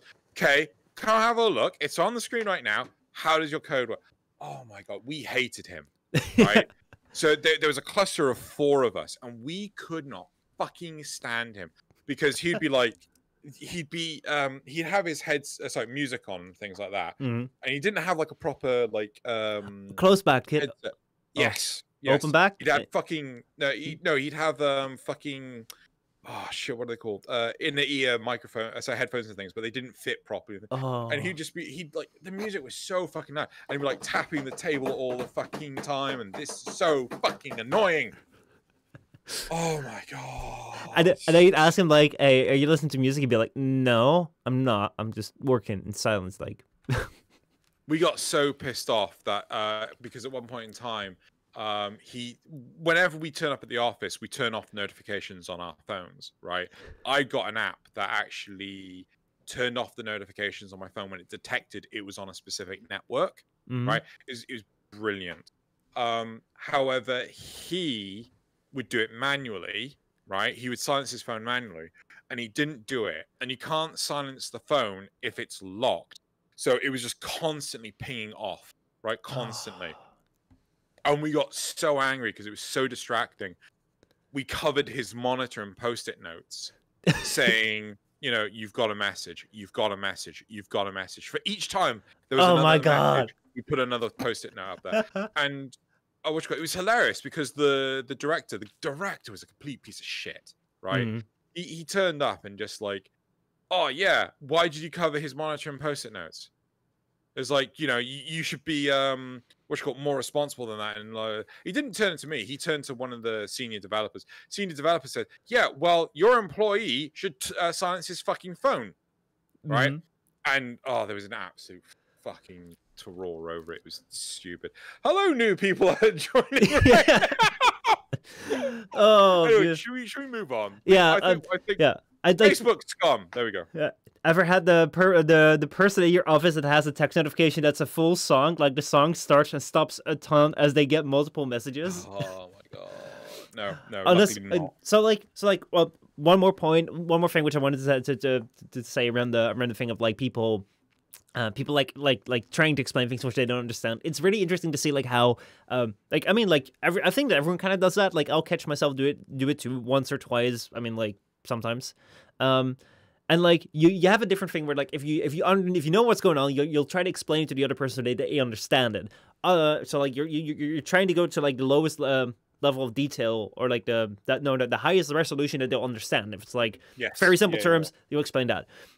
The other way around is like you'll try to stay at like the highest resolution at which you try to say the lowest resolution at which they understand. So first, like, it works like magic. It's like if they don't understand, well, it just takes the thing and then it the thing and then it creates the thing. It's like, no, of course, with the thing, I mean that it just it processes it. Like their processes are happening, and then like it does calculations, and it outputs conclusion results. And it's like it's so funny to like how these processes work differently. But yeah. Rainey says, I accidentally found to this podcast. I'm loving it. Keep cursing the bosses. Yeah. No. But we got to this from fucking the Quest 2. Yeah. Jailbroken. We've gotten here. We're on a roll. Like, the Quest, the people that jailbroke the Quest 2 so you don't have to have a Facebook account, salute you. Because I think it's fucking scummy as shit. Yeah, it's like it's of course like a part of the thing which I'd find curious too is like on the one hand like people would say like, well, jailbreaking the thing, it's like, is it really legal sort of thing? But at the same time, like of course, like I think that like one of the things which like jailbreaking sort of thing or like breaking into devices has a lot of like been associated with is like piracy and like people did it for like consoles or like handheld consoles to be able to like download games which they didn't own. People did it for different like mobile devices to like be able to download things which they weren't able to do or like didn't own or get it for free or get download APKs on like for Android sort of thing for which normally you'd have to pay. But I think that like that conception, like I don't know how prevalent that is, but I think that that's most of the time which like companies are trying to push. I think that that's kind of like it's a bit misleading because the thing is, if companies like Facebook or Google or Apple want to push that it's illegal to modify the device to do stuff that they don't want it to do, well, likewise, Apple should be held in court for forcing repairs to be exclusively done by Apple because they're fucking malwaring their own hardware if you have to fix a fucking camera because it's a piece of shit. Mm-hmm. Yeah. Well, like, so like that's the thing is like if like I feel this narrative of like jailbreaking is bad sort of thing is always being led by because people use it for piracy and sort of thing, and like technically they can. It's like the moment that you can like do that, you could, but like the thing is also like. It's like I think that the narrative is a lot more like you own this piece of hardware, it's yours, and you can do with it whatever you please. Like I remember this guy like it should be that way. Yeah, like the guy that bought the very first PS4 or something. Like there's this video. I think it's a PlayStation 3 or PlayStation 4 where like the guy just walks out the store, just like smashes onto the ground, and, like starts breaking it in front of everyone that's waiting for it. It's like that's a terrible waste. But like, hey, it's his. I know someone did that with the Xbox 360. Really? But, yeah.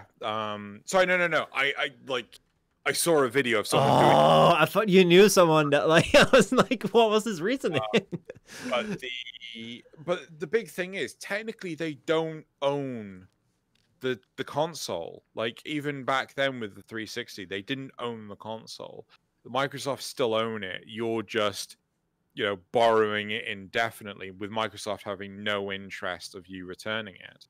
But the really one thing I would like it, if you've got companies like Apple claiming that they're saving the environment by not producing fucking chargers, you should be able to take hardware like a 360. I've got one in the other room. I've not touched it in years, and I've got zero interest in touching it. You should be able to take that somewhere to be like properly broken down and recycled for its electronic components without having to fucking and get like some decent cheddar back. Well, like the thing as well is like like maybe your 360 is broken, but like maybe there's like a fault in like the disk drive sort of thing. Maybe there's a fault in the hard drive sort of thing. Yeah. But there will always be components that are still functioning, and like a lot of these like second hand replacement or like repair shops kind of work with. Initially, I feel it's like devices like donor device sort of thing, and like later on you have the Chinese market that's like catching up sort of thing with replacement parts, which are very like one-to-one to like the original parts sort of thing. But when it comes to like replacement parts, it's like if you can like just like grab it out of a donor device, that saves a part which you have to throw away.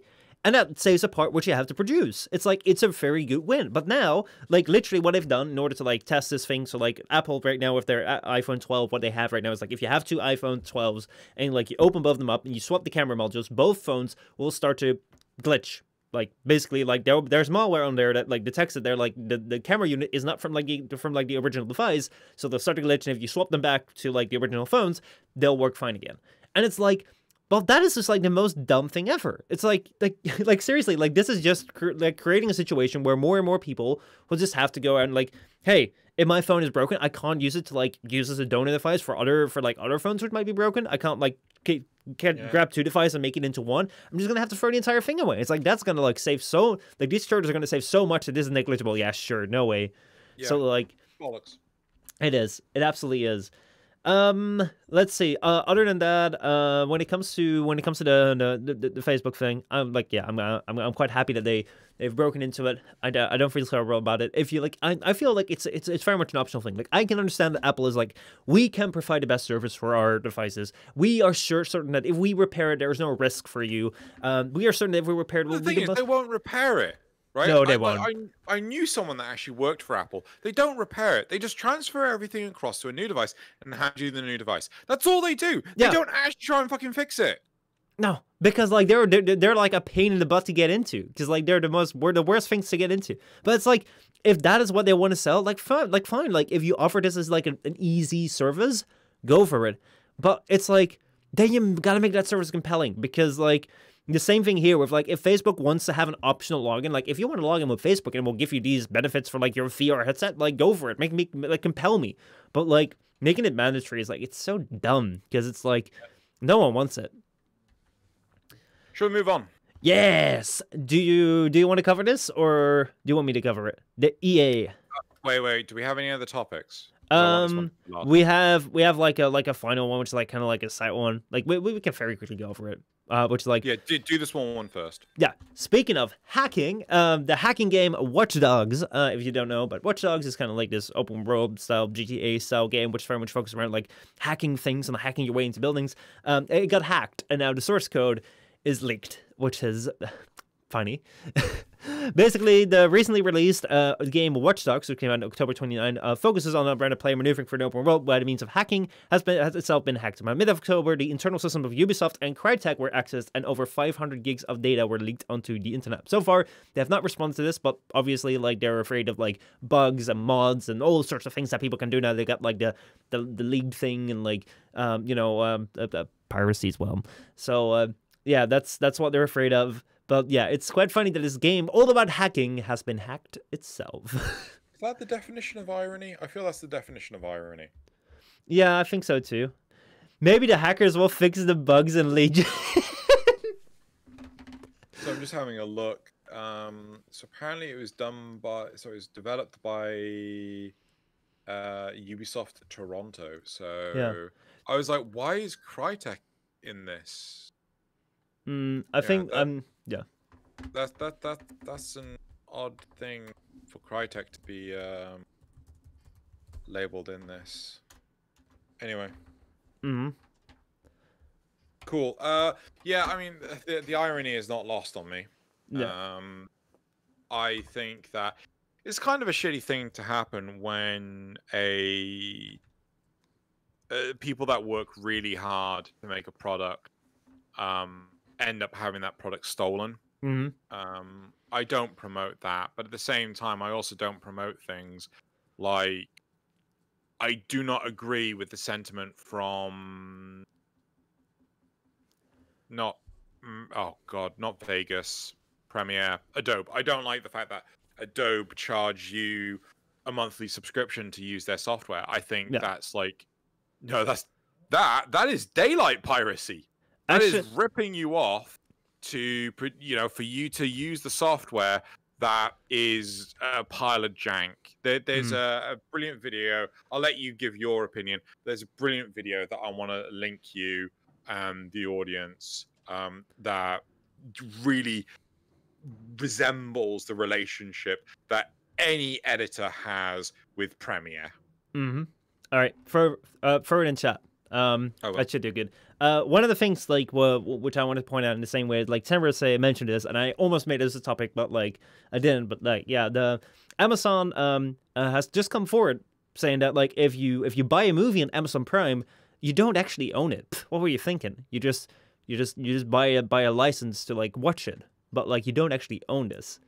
Which I think that like when it comes to like things like Stadia, like that's basically the way it works as well. But like they're saying you own the game, but you don't actually get the own the game. Yeah, this entire like, it's like buying things which aren't actually there. And like yeah, as you say with like Premiere, like the subscription service thing is quite annoying, especially like if you take a look at like channels like Linus Tech Tips that are spending like over $10,000 a year on just being able to use their video editors, and it's like it's the same software, and obviously like it gets improved, but it's like why can't you just like buy the yearly version sort of thing and you have a subscription which is like cheaper. Fucking YouTube is unsubscribing me from their channel. Give me a minute. Oh no, that is keep going. That is unfortunate. Let's see what's being said in chat. I'm really surprised people still buy Apple products. It's yeah, I mean like the ease of use for sure is a part of it. I see like a lot of people are really happy about like if they get like an Apple device, it's like the setup is pretty quick, like it's very like the oversight is very easy. iMessage works very well for people; they really enjoy that. AirDrop is a thing, which like I mean Android has that too, but because Android has a lot more like features in it and like a lot more freedom with what you can do with it, you have to dig through the settings. And another thing which I will give Apple credit for is that if you look at the Android tablet space, it's absolutely horrible because no one really develops for Android tablets. It's kind of like a thing which kind of like exists in nowhere. And then Apple comes around and like they also have this with their iPhones because like they make one solid product, even though they're diversifying it a lot. So like I'm curious to see how this goes. Generally, apps will run better on Apple because instead of having to develop for thousands of different iterations of Android tablets, like they'll just create something for the iPad, and the iPad will just be the iPad with the iPad sizes of the iPad like system software and these iPad hardware. So like that makes it very easy for like things to run on it, for like things to go on it. But yeah, like other than that, like there's a lot of things which I don't like about the way that Apple does it. I'm personally more of like a form over a function over form sort of thing. Apple's a lot more over form over function, and especially like things of the removal like headphone jacks and like changing cables and like not including things because it's like I don't buy that. But yeah, you have the video right there. Yeah, so I've put it in the chat as well. Make sure you add it to the description of the video on YouTube and things. It's hilarious. It really does embody the relationship pretty much any editor has with Premiere. I remember when someone really said, "No, you should use Premiere. You should use Premiere. Sony Vegas is a piece of shit. You should use Premiere." I'm like, I fucking tried Premiere, and it instead of running on on all 8 cores of my i7. Right, on all 8 threads of my i7, it ran on 1. Oh. And I was like, what the shit is this? Why are you trying to convince me that I should be using this piece of shit software? And Yeah, like the thing that sells Adobe is like again the integration sort of thing, because you have Audition, you have After Effects, and you have these things in Photoshop which like kind of integrate with each other to create an ecosystem that benefits if you can work together with that. But at the same time, it's also limited because of that. And I know that Linus Tech Tips did like a video like because they're spending $10,000 a year on Adobe, and they tried a video like where they were trying to go with like alternatives which would not cost them that much a year, and ultimately they decided to stick with it. I don't remember that video because it's been like a while, so I don't really remember necessarily why they decided to stick with it. But yeah, it's yeah, that was interesting. Tenro asks, my question always is even if it's stolen, the people willing to put all the work into finding the code and get it to work on their PC, are those the people that would have bought the game or now won't? How many sales do you actually lose from the situation of like the source code being stolen? I think it depends on the publicity that the crime, because I suppose it is crime, it is theft. Yeah. I think it's dependent on the publicity that it generates. So, for example, actually, one game that got positive press from oh god, what's the name of the damn piracy was Game Dev Tycoon. I want to say that. So basically, the idea is that you are a studio where you are making your own games. It's from Green Heart Games. I definitely remember the name of the developers. And so you make your own games. You say like it's got this genre. It's for this console, so on and so forth. And if you pirated the game knew, right? And in knowing, you had a really hard time playing the game because your games kept on getting pirated, right? Your virtual games kept on getting pirated to reflect the fact that piracy damages developers. It was a really good story, and it gave a lot of positive light to Green Heart Games and to Game Dev Tycoon. I'm pretty sure it's called Game Dev. And I bought the game before I even heard about the piracy thing. It was dirt cheap. It was like £5. It was nothing. But a lot of games, when they get stolen and things like this, and it's become massively publicly aware, then people will choose typically to pirate the game to see what it's like before they'll buy it, right? Some people will go, no, I'd rather just go for the free route, which I can understand and appreciate. Whereas other people will go, I would rather buy it anyway. no, I would rather try it, Oh, yeah. see for myself, and then buy it, right? I again, not condoning piracy. I prefer to try before you buy, right? Again, a very big thing about the upcoming Xeno Codex. I'm pimping to all hell and back during this, but so, for example, part of my debate and everything in the Xeno Codex is I don't like the way that some games are being developed in less than favorable ways for game developers, right? And as such, for gamers, not game developers. Sorry, I don't like how they're being developed for gamers in such a shady way. And I didn't buy Doom Eternal because I was so dissatisfied with Doom 2016. And I waited until I could get a good, proper look at Doom Eternal before I decided to buy it. And eventually I managed to do that through Markiplier, right? Even the Russian Badger, all the shots and everything for his footage that he used, they were quick angle changes, clips, quick change, and I couldn't see if the stuff I hated about Doom 2016 had been removed. And it was only till I got a proper look at how the game played through Markiplier was I able to go buy that. And I've not regretted it. Yeah. Right. But game demos have gone. We no longer have game demos. It's all marketing. It's like, it's all smoke and mirrors. Sometimes the game looks fantastic and it is the product that it claims to be. Other times it's like flash and a bang and like, dazzling lights, and it's over in an instant. Deadpool. Yeah, I mean, it's what you also have these days a lot is that like games can be different upon release, sort of thing. So like what you also find is that like in review cycles, the game will be some sort of way, and then like a couple months in they'll throw in like game passes or like battle pass or these sort of things where it's like, oh, now the game is completely different and it's a lot worse. So it's really hard to like accurately see what you're buying. And like, yeah, like I haven't seen a demo in years. It's so weird.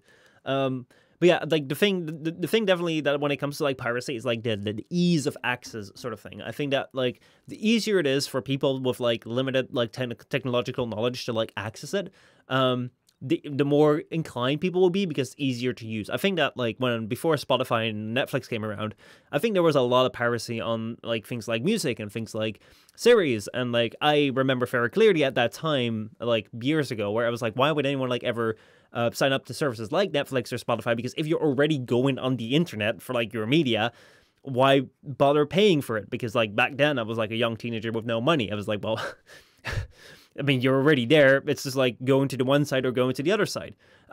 If you theoretically want to do that, let's say. However, because if you wanted to go to like a pirate site, and if you wanted to like pirate things, you would have to like look for like the right thing. You would have to like look for the right quality. You would have to look for the right version. You would have to look like whether this doesn't like break up my PC and give it 10 viruses. Like there was some hassle involved, and then like the services came along and was like, you download it, it's great quality, it's like this and this, and like it's all safe. It's like, and it also like pays the people, like it's like there you go. It was a lot more easier to use, and then like that kind of I mean, like I wouldn't say killed it, but like it massively like demotivated people for like going on becoming like pirates. And I think that that's in this case is also like the thing where it's like, hey, if this like leaked version is something that people can run, where like you can just like install it without like there being viruses on it, like you can just install it and like it just installs to your computer. You don't have to do anything with it. It's just the entire game, and it's very easy to access, and everyone knows about it. It could probably impact sales quite a bit. But if people want to play with it, and they want to play with it among friends, and they want to use the online functionality, and like it's really hard to do it like people will people will be less inclined. Anyway, No, I agree with that. Should we move on to the next topic? Let's go to the EA topic. Yeah, the titular topic. The titular topic. You talky talk. All right. Okay, so this is a good story. Settle down, and listen up, because EA got fined in the Dutch court, my country of origin, over the loot boxes in FIFA games. Now, we've already known about loot boxes for a long time, that they're not really great, but here's first of all, the long and short of it is, on the 29th of October, 2020, a Dutch court ruled against EA and allowed the gambling authority in the Netherlands to fine the publisher for 10 million euros for violating the country's Betting and Gambling Act. The gambling authority, as the regulator explains, the gambling authority believes that it's crucial to shield vulnerable groups, such as minors, from exposure to gambling. For that reason, the gambling authority supports the strict separation between gaming and gambling. Gamers are often young and therefore particularly susceptible to developing an addiction. As such, gambling elements have no place in games. So that is kind of like the long and short of it. Here's like the full story. Which is actually quite beautiful in like the way that it goes. So, first of all, back in 2018, the Gambling Authority in the Netherlands ruled that loot boxes fall under the current Dutch gambling laws and should be subject to the same restrictions as any other forms of gambling. So publishers had to either change the way that loot boxes work or just stop selling them in Holland by June of 2018. And if they didn't, then they should have to face the consequences. EA did not do anything. They didn't change anything by June 2018, so there was no action in 2018. And the Gambling Authority made good on the premise and fined them for like 5 million euros. And then in October of 2018, they fined them by 5 million euros in October of 2019. Because they didn't fix it, it got up to like 10 million euros for breaking Dutch gambling laws. At that point, EA started contesting this because they had a 10 million fine like chasing them down. So they started to contest this in court, and their contesting argument was like they had three ways in which they contested it. First of all, there was no official way to cash out the prices. FIFA is a game of skill and not of chance, and therefore there's no scientific evidence linking loot boxes with a gambling addiction. That was their second let's see. It's a game of skill, and there's no scientific... So, like, the first argument was there's no way to cash the prices. Secondly, FIFA is a game of skill and not of chance, and there's no scientific evidence linking loot boxes with gambling addiction. The court disagreed on all these three counts. So, the Dutch law says that as long as a price can be shown to have any real world market value, it's gambling. So, even, like, it doesn't matter if you have to cash it out or not. That may be different in other countries, but in Holland, it's like, if it's gambling, it's gambling. Essentially, EA has created the game and by extension also facilitated the creation of the market for the game's prices. So, like they control the game. So this entire thing is like, it's what it is. And like, they said that facilitated the creation of it. And like, even though there was evidence for it, they wouldn't need a scientific evidence because like, it was like, it's gambling. It's fucking gambling, man. You know it. Let's see. EA said that they said that players can choose to ignore the rest of FIFA, and like they also said that like players can choose to ignore the rest of FIFA and to entirely focus on the Ultimate Team, which is 100% a game of chance. So people can actually go out and buy FIFA and not even play the game of skill, but just play the entire chance game, and that's what people probably did. So finally, they said that evidence does exist, and even if it didn't, that doesn't matter. Dutch law says all games of chance will automatically be assumed to be harmful. So this entire thing where they're like, we need scientific evidence, like we have it, but like even if we didn't need it. So EA went on to argue that restricting loot boxes, this is really beautiful, restricting loot boxes violates their rights to property and freedom of expression. Because gambling is freedom of expression. The court again ruled that betting in the Gambling Act existence assumes that the interests of the society to regulate games of chance outweigh the interest to preserve people's freedom to express themselves for games of chance. Because I really want to go out and express myself for some gambling, man.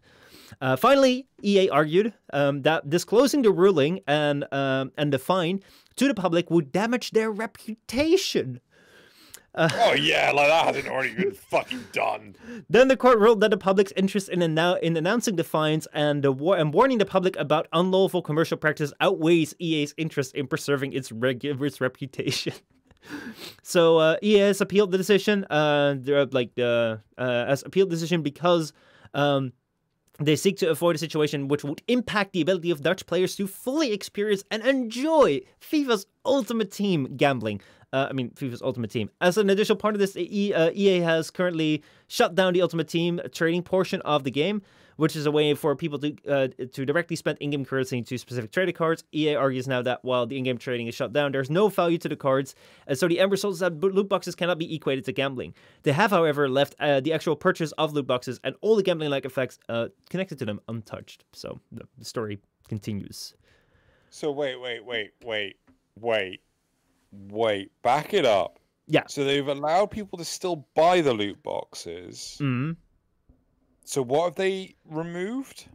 So they have shut down the trading portion of the game, so you cannot trade it anymore with people, which is a way for people to directly spend in-game currency to trade specific cards to other players. But you can still buy it with, you know. Yeah, they're still going to get fucking fined. They're still going to fucking hemorrhage money. Fucking idiots! Just turn the fucking thing off!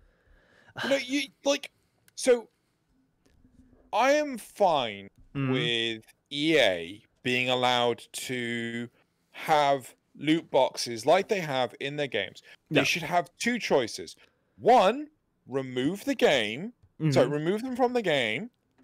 Or two, change the classification of the game from a children's game for everyone or to like an adult game, right? They probably can't do that for existing games, right? Because they've already, the ones that have been bought for the kids already. But for future ones, right? I'm sorry, this is fucking ridiculous. I mean, probably they don't want to do that because, like, who would buy a FIFA gambling edition? FIFA, do you want to throw your life savings away in a stupid game? FIFA. No, they just want more money. They just want fucking, like, do you know? Oh, shit. The article, was it yesterday? I'll see if I can actually quickly find it without utterly destroying my internet connection. I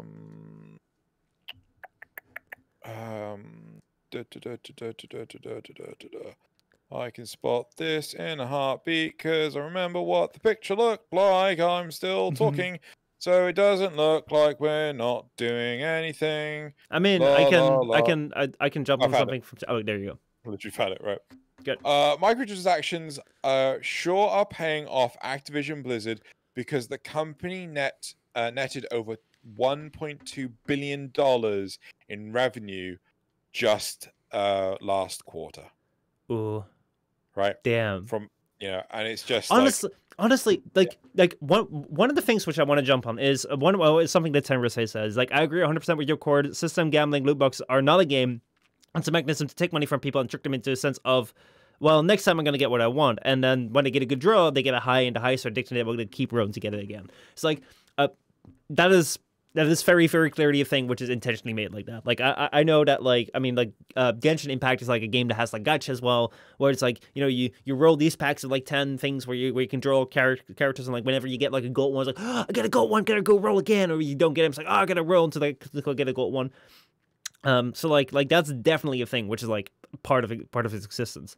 But like another thing which like I'm kind of worried about a little bit is like, so like right now these days, like a lot of people have to stay at home. A lot of people are still like for this entire year. I think that we're going to be approaching at least a year. Like I hope we'll be out of this soon, but like who knows if this is going to continue till March. If it's going to continue to March, we're going to be stuck like basically at home for like 12 months straight. Which isn't really a nice thing. Like, seriously, I can very well imagine that it might be quite tough on people sometimes. And we've seen that, like, more videos get watched online, more games get played, like, things like online entertainment is up because people have a lot more time at home. And, like, I'm wondering, like, how, like, if you really enjoy, like, playing FIFA, and then like you've played this as well, and like you've just had like a really shit time because like it is a bad situation right now. There's many things in which you could be pretty upset about. You're like, well, let me just like get my mind off it. Let's see if I can get some pulls, And you just like, then you're very susceptible to this thing where it's like, oh, here we'll give you something. We'll give you something to make you feel good about some good pulls. Like maybe try and get it. It's like, it's literally just preying on people like in their really bad, like the worst state. And it's like, what the frick, man? It's like, I can imagine like this profit that they're speaking of can very well come from people that are just like sat at home, just like trying to like get a little bit of like a high going because like they've been feeling shit about being stuck at home now, and because of that, like right now, like EA's like, oh, we got profits up, and maybe these people are in money problems now. It's like, hell yeah, it's the gaming industry for you. I love it. So one thing I strongly recommend, right? I don't know who you bank with, right? Who holds your money and things. Personally, I used to be with the bank HSBC, right? And then HSBC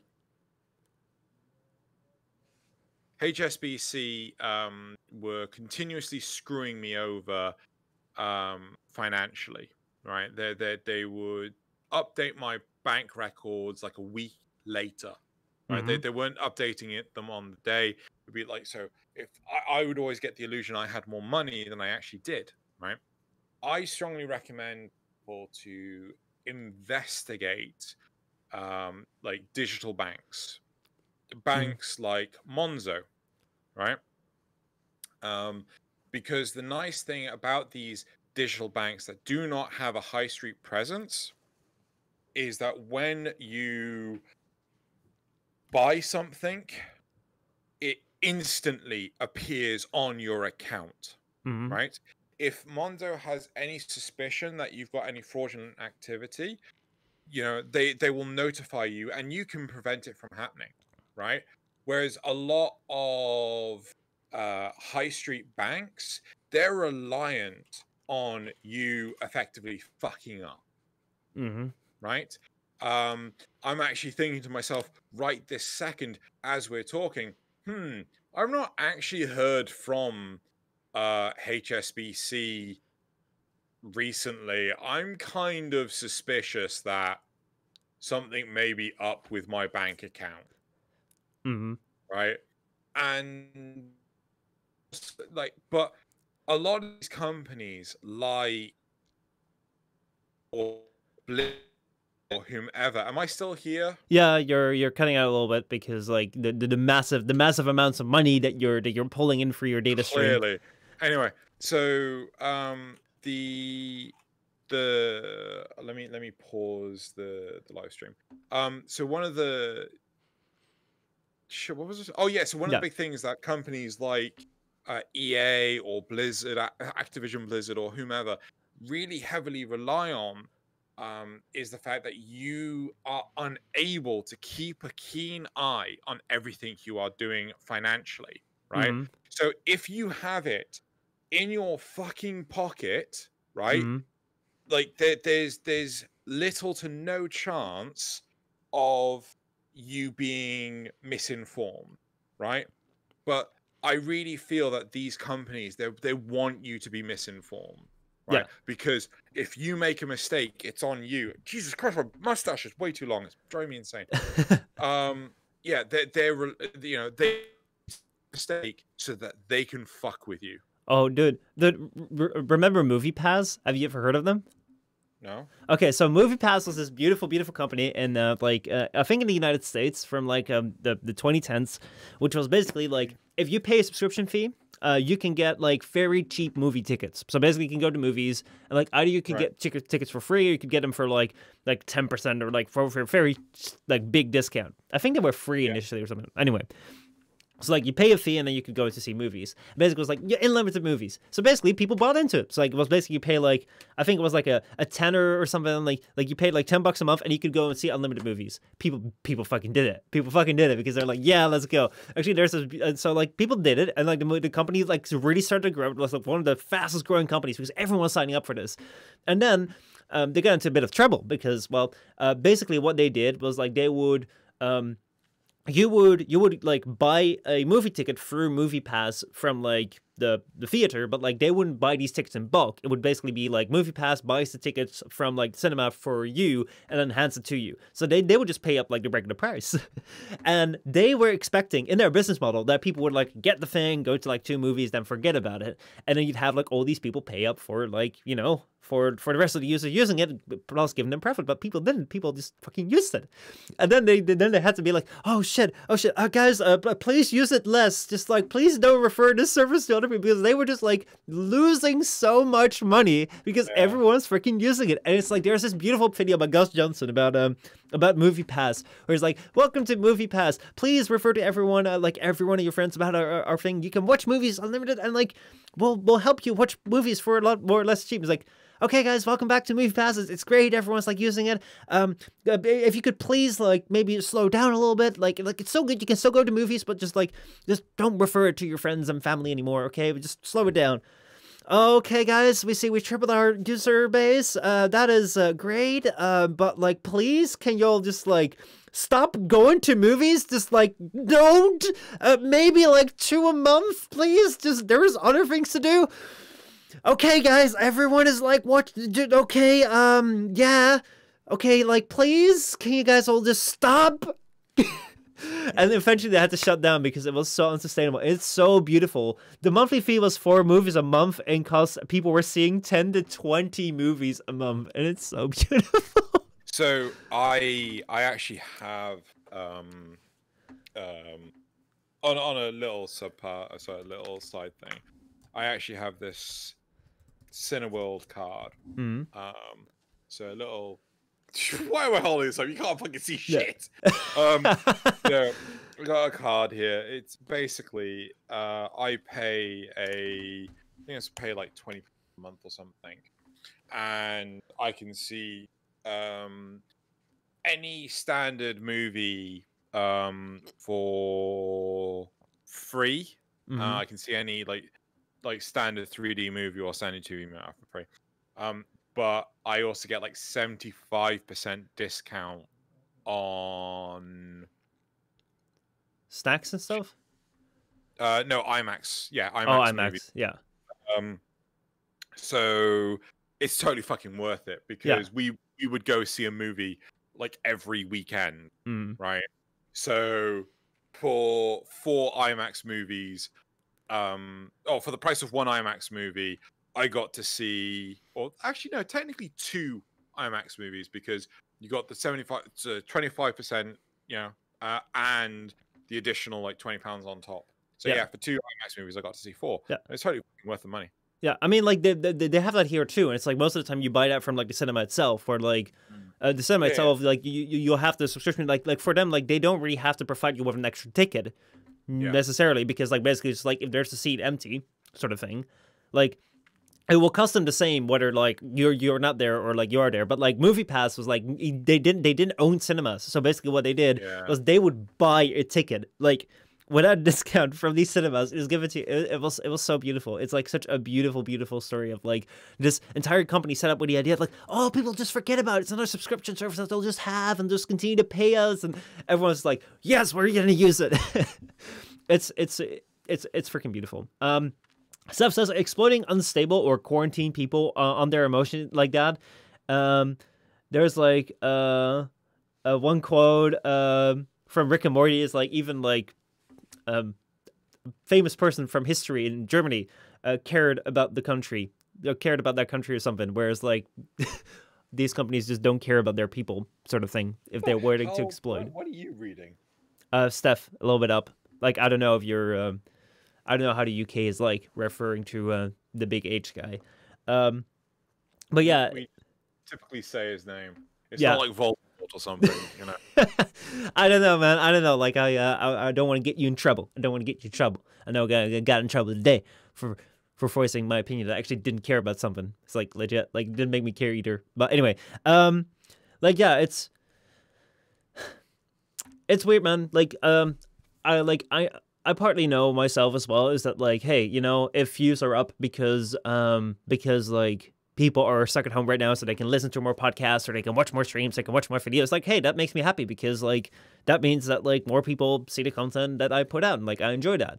And like I actively choose to like not heavily monetize my videos because like mostly I can't, but also because like that's not what I want to do. But I can imagine that like there's a bunch of YouTubers as well that'll be like, oh hell yeah, now I can push out more content, I can push more merch. It's like, well, yeah, like that's something that people can do. It's a pretty scummy thing to do, but like people will do it regardless. And like it's especially for them is like the weak people that they'll go at. I think Tenrosei also mentioned something where it was like, let's see here about Genshin, which I don't know where he got that from, but that was quite interesting. Like about like the amount of money they made. Yeah, something like that. They made like a bunch of money. Like, I think it's like really important to realize how much money you're putting into a game. For those of you who apparently sleep under a rock and don't know, I play the mobile game Xenoalice.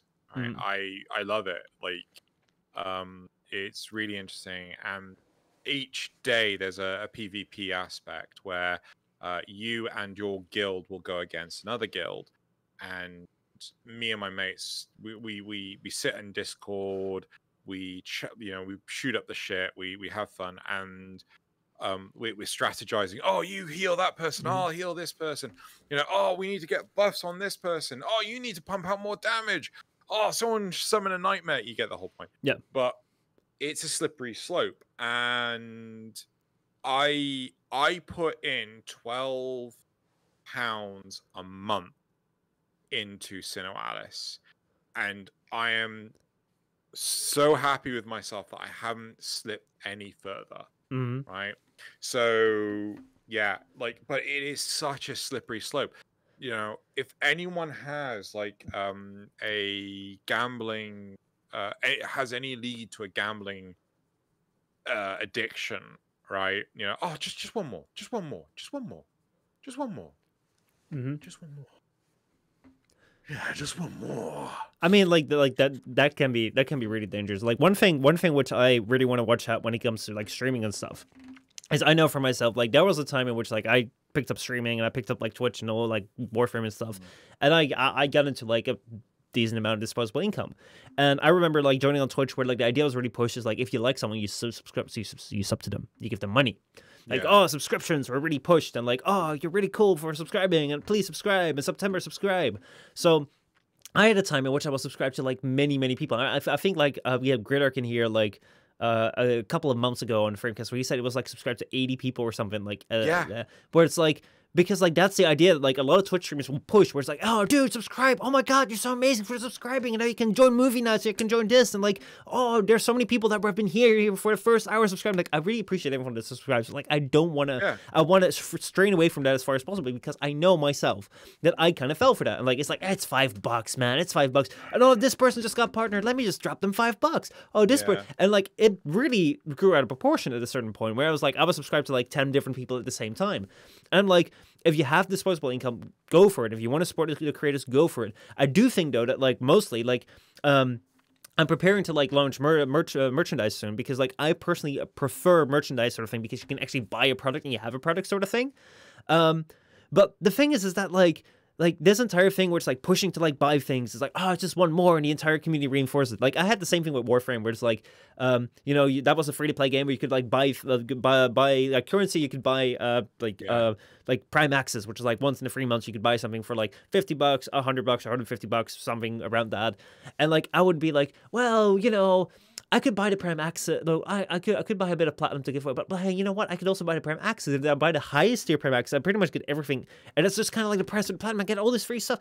You know what? I'm just gonna do it. And like I bought Prime Access, and even went this far where I was like watching streamers, and I was like being friends with people, buying the Prime Access, getting like the subscriptions on Twitch, and then I was like, oh shit, I have friends that are like PlayStation, Xbox playing Warframe. I can't play with them. Let me buy a PlayStation, Xbox, and also buy the subscription services for them so I can play with them online. I literally bought an Xbox One S and a PlayStation 4 Pro so I could play Warframe with my friends on Twitch. And I am so glad that like at a certain point, like I was like, this is getting a little bit out of hand. Let me like stop like wasting so much of my income on this shit. But like it's so easy to do, because if you just come around, it's like, hey, how do you feel if I buy a PlayStation? We can play together. It's like, yeah. How do you feel if I subscribe to you? Yeah. How do you feel if you buy Prime Max? Yeah. It's like that reinforcement can get so deep. It's like, watch out for that. I really watch out for that. And I really don't want to encourage that. So like, if you ever feel like I'm pushing you towards like subscribing, like please tell me, because like again, like I really appreciate it, because like Twitch is like one of the main things I make money from, which is not a lot. So like I really appreciate it if you can do it, but like I do not want anyone to fall into the trap where like, oh, I'm spending so much money, because like that just doesn't make me happy, not at all. It's shit. I mean, this is like oh God, how many subscriptions do I have? World Mm-hmm. of Warcraft, because I resub to that.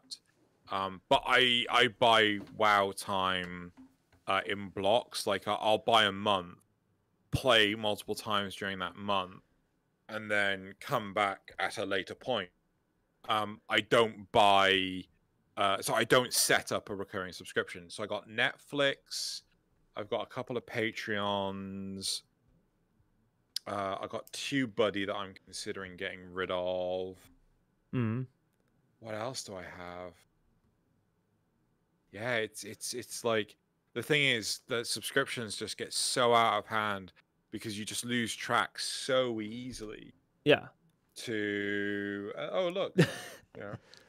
But it's you know everyone's appreciative of it, but like this is the thing I dislike about Twitch is the fact that you know you can only watch one person at a time.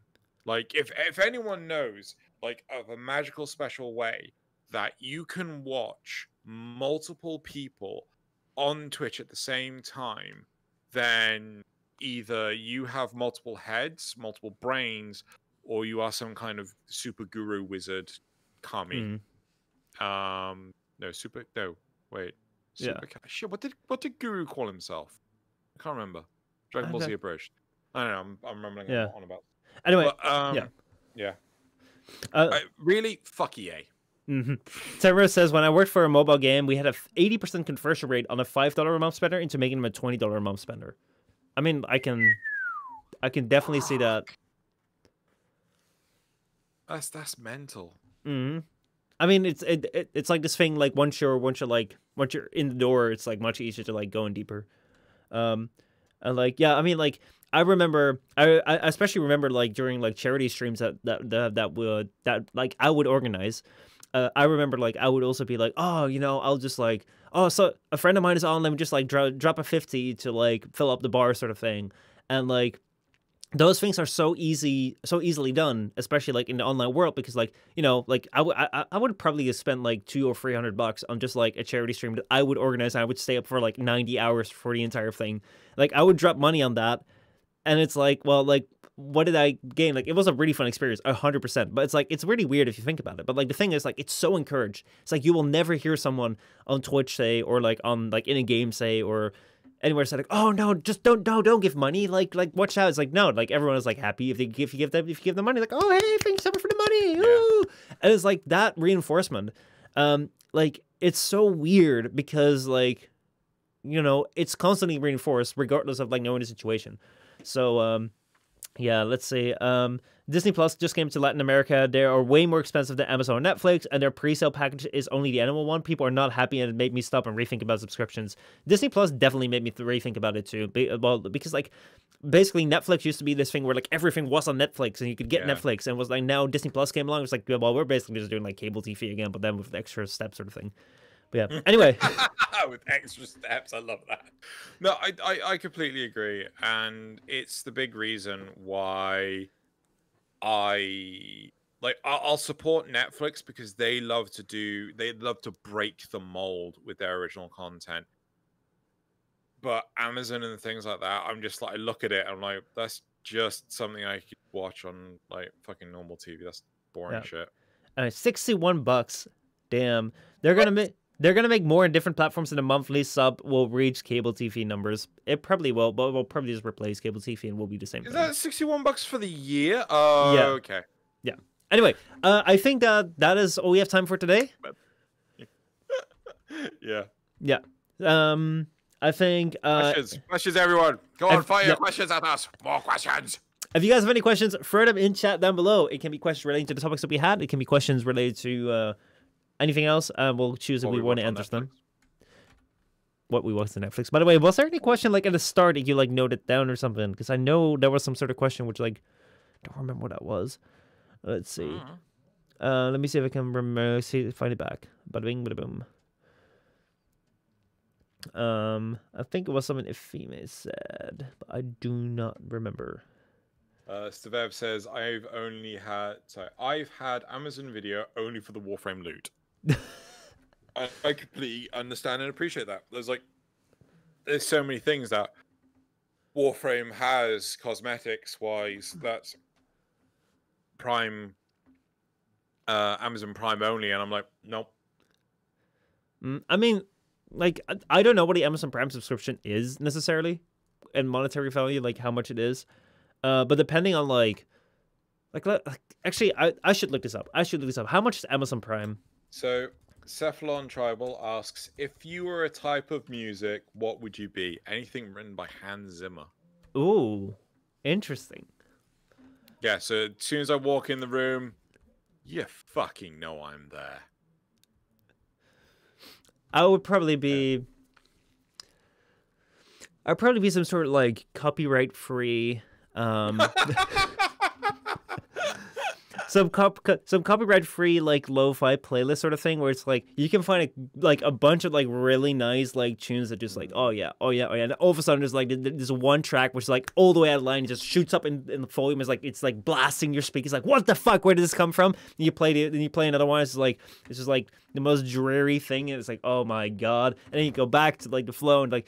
It will mostly be like the stable sort of like, you know, chill sort of thing, like but some like kind of upbeat, and sometimes will go up, sometimes will go down, and we'll be copyright free, and it's like, oh hell yeah. So, you know, when you're streaming, Michelle will be there. Mm-hmm. Right. Tenrosei asks, what figurines do you collect?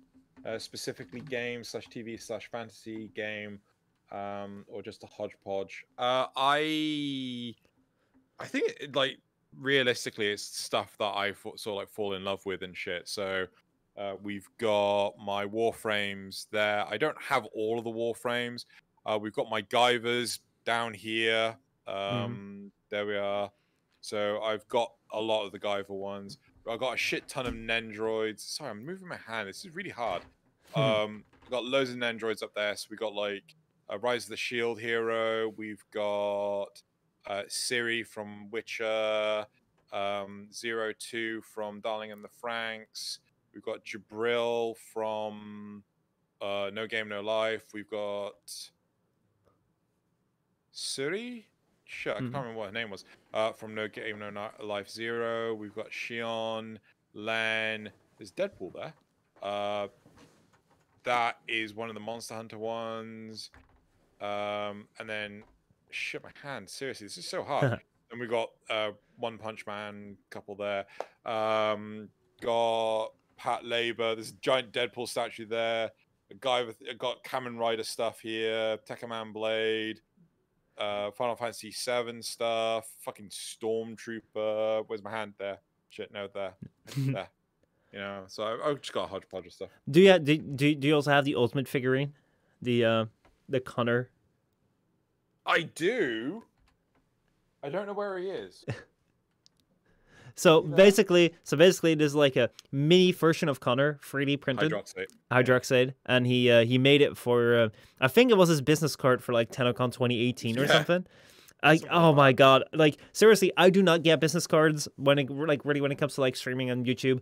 I personally I get so many of them. I just throw them away sort of thing because like it never links me to someone. The only way like I find someone when it comes to creation is like either you strike me as an interesting person when it comes to like we meet, or you strike me as an interesting person because I kind of came across your content. I will never find someone through a business card because it means nothing to me. But like Connor, I think realistically it depends if business cards are done right.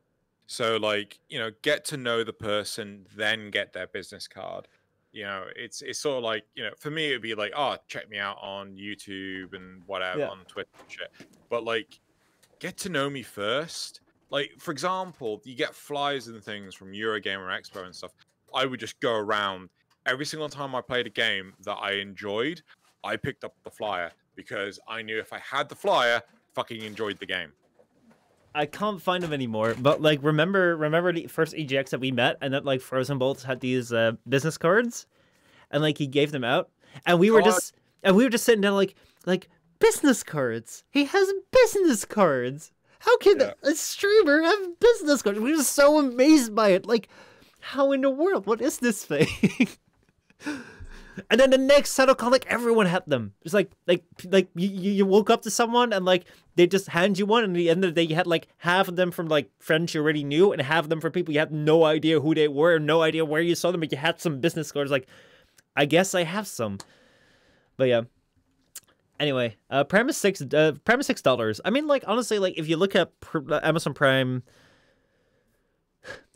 like, I'm not gonna say like get subscription services, but if you look at Amazon Prime, like, and you can get a free Twitch Prime subscription within that, which is like already $5. So basically, like, if you already do Twitch Prime subscriptions, or already do Twitch subscriptions, and then you get Twitch Prime, basically you have the same amount of cost, but then you have like $1 more for them. Your Amazon Prime, where you can like have like this Netflix service where you can like get things, and you can also have faster shipping. So like the deal is, I mean, not very bad, but it's still a subscription service. And like basically the thing with subscription services is like you won't actually own anything, and like that's something which is important to keep in mind. And that's why I say like best way to support is like buy things, get physical things. Anyway, on that topic, I think that we've kind of like rounded off this Framecast. Is there anything you want to add to today? Oh, yay! Moving on. Hell yeah, awesome. Now, we won't ever get sponsored by EA anymore, but I guess that was already the case. Oh, shit. What will we do? Now I won't have to make videos where I'm like, oh, guys, please put in the money. And there we go, slot machine, ahoy! This is the most fun gameplay. Are you watching, kids? Oh, there we go. Let's pull it again. There we go. Anyway, thank you so much for watching Framecast number 60. Thank you so much. If you want to check out Xeno right here, go to youtube.com/XenoGalleon, where he's working on an amazing Xeno Codex, which he's been working very, very hard on, which will be out at some point in the near future. You can also go to youtube.com/10o'clock to listen to his amazing podcast about Warframe. And yeah, support him on patreon.com. Other than that, yeah, if you want to see this stream or this Framecast, this podcast live, it's out pretty much every week on Tuesday from 7 p.m. UK time or 6 p.m. EU time. That's kind of what we're moving towards to. So previously it would be later. It's not going to be a year earlier sort of thing. A year or an hour earlier. Than usual. If you've missed it or you want to see it back, it will be on podcasting platforms or on youtube.com/postmalongames, like 24 hours later. So did you get that wrong? Wasn't it be 5 p.m. your time, 6 p.m. my time? No, it's 6 p.m. No, it's 7 p.m. my time. It's 6 p.m. your time. Oh, because right now we started. I thought you said 6 p.m. Sorry, 7 p.m. my time, which got me confused. Yes. Yeah, I probably it's an hour earlier than before. Well, we'll get used to it. We'll get used to it. But yeah, thank you so much for watching and listening, and we'll see you next time. 9 more episodes to go to episode 69. So I was just having way too much fun with that.